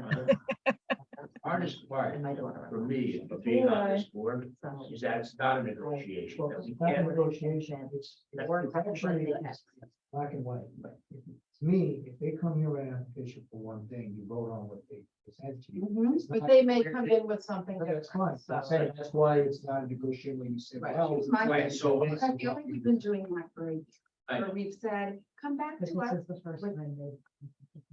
Yes, So- yes. Can I, when they do come back? Yeah, we're on, yeah. Well, we have to be. Yeah. Yeah. We're allowed to meet. I because of public. I think it would be, yeah. So whatever, Asked, Linda, whatever they decide needs to be put in writing. I, Resubmit. Yeah, Yeah, we're have not, to nothing's resubmit. being done no, tonight. not at all. okay. As long as we're on that page, because Yeah, no, no, if no. you ask me to do a vote tonight, then I have to vote on what's in front of me and not what they're saying. But we gave them some, I think, some ideas on Yeah. what they can do to Let's- help. I think it would be. So wait. without talking about this application specifically and just speaking generally, Yes. so that we don't fall outside, does that. the guidelines. If we have an applicant and they consider a straw poll, are we allowed to straw poll different elements of it to see where we align on different factors of it? Sure. Great. Oh, good. I might consider that for this Can application. Yes. I ask a question just for? It's non-binding, it's just to get an idea of where Yeah. everybody, So, The reason I'm asking is because we frequently will push off someone, but we have different opinions within the board. Yeah. And so to make it fairer to the applicant to understand, oh, two people feel one way, two people feel the other on this thing, but they feel another way on this thing. You need to have consensus amongst ourselves. the question I would have in general, legal purposes is only. What prevents when a vote is taken on anything? What prevents, what makes it unique that another applicant doesn't come in and ask the same thing and use this as a precedent? because every property is unique and your decision has to talk to. That's my point, is what makes, what's. Well, in their There's so many coverage- pieces that make, I don't wanna. in their cover letter, all the uniqueness. That's another conversation. But I think I was gonna say to Joe's question, I think we have to look at each property individually. Yeah. Every location is different. Every zone is different, every location, every size, so it's not just taking This was like one property and transposing our thoughts and decisions on every other one. We have to take each one individually. That's why some get approved and some don't. My Yeah. speech on precedents, and this comes more from applicants than municipal side. Your decisions generally are not precedent, but what's important and important to us in drafting your decisions is to distinguish each case so that it doesn't become precedent in the future. Mhm. And if I'm an applicant and someone says, well, we did this on this other case, I would say, well, but here's why that case is different. There you go. But it's also important for the board and your decisions to talk about why in this particular situation, this is appropriate. That's. So that it's not That there's something to it, precedent. has to Yeah. be. That's what we have to be careful about. Sorry, that was totally an aside. Totally agree. That was teaching zoning board basics. In a nutshell, fair members of the board, we would respectfully request an adjournment to allow the Apollonios to come back to you with specific modifications, physical modifications to their site, to the use of the multifamily residence, to the use of the contractor's yard. We will present that. Mr. Anacarico, Mr. Tetro will hopefully be able to render something so that you can see what we're talking about. And in effect, we're going to offer up conditions that we would hope you would entertain if you entertain granting a use variance. And it That's would it. be helpful if you Right. could tie those changes and conditions to the factors. Yep, Yes. that's fine. In fairness, I'm pretty convinced you all understand the factors. We've briefed the factors multiple times. We can talk about them when we come back. In fairness to my clients, unless you say you must, I don't want to keep submitting letters to the board and more. I want to come back. We've accomplished a lot. Tonight was difficult and frustrating, but we accomplished a lot. Let us spend their time and their money on some plans and some conditions. And you want to ask about the 4 factors? I think you all know what the 4 factors are. Feel free to ask next time we're here. Feel free to ask tonight if you Just want. remember, when they get to making their deliberations, they're gonna do it there. They have a really good counsel. Yeah.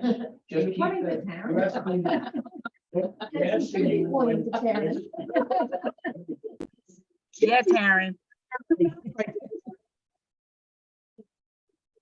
Plus, it's very nice. I'm confident that between you and Sharon, you can help articulate the factors but we will tie the conditions to the factors. I hear you. That's the, yes. Otherwise, trust me, Linda will never let me forget it if I forget. No. So, So, I got it. All right, so. So for the then- record, not that there's anybody here, but there is one person online, and because we've been talking for so long, I would just open the public hearing, just to Okay. make sure nobody is. Can I have a motion? I'm the motion, okay? I'm making a motion to open the public hearing. heard, Seconded, Olga. all right, No hearing objection. no objections, the public hearing is now open. Is there anybody here other than those who have spoken to speak on this application? Who's that new person? It should be a person. We have one attendee. You can raise your virtual hand if you would like to participate in the public hearing on 16 Campwoods. A virtual hand. Okay. Nope.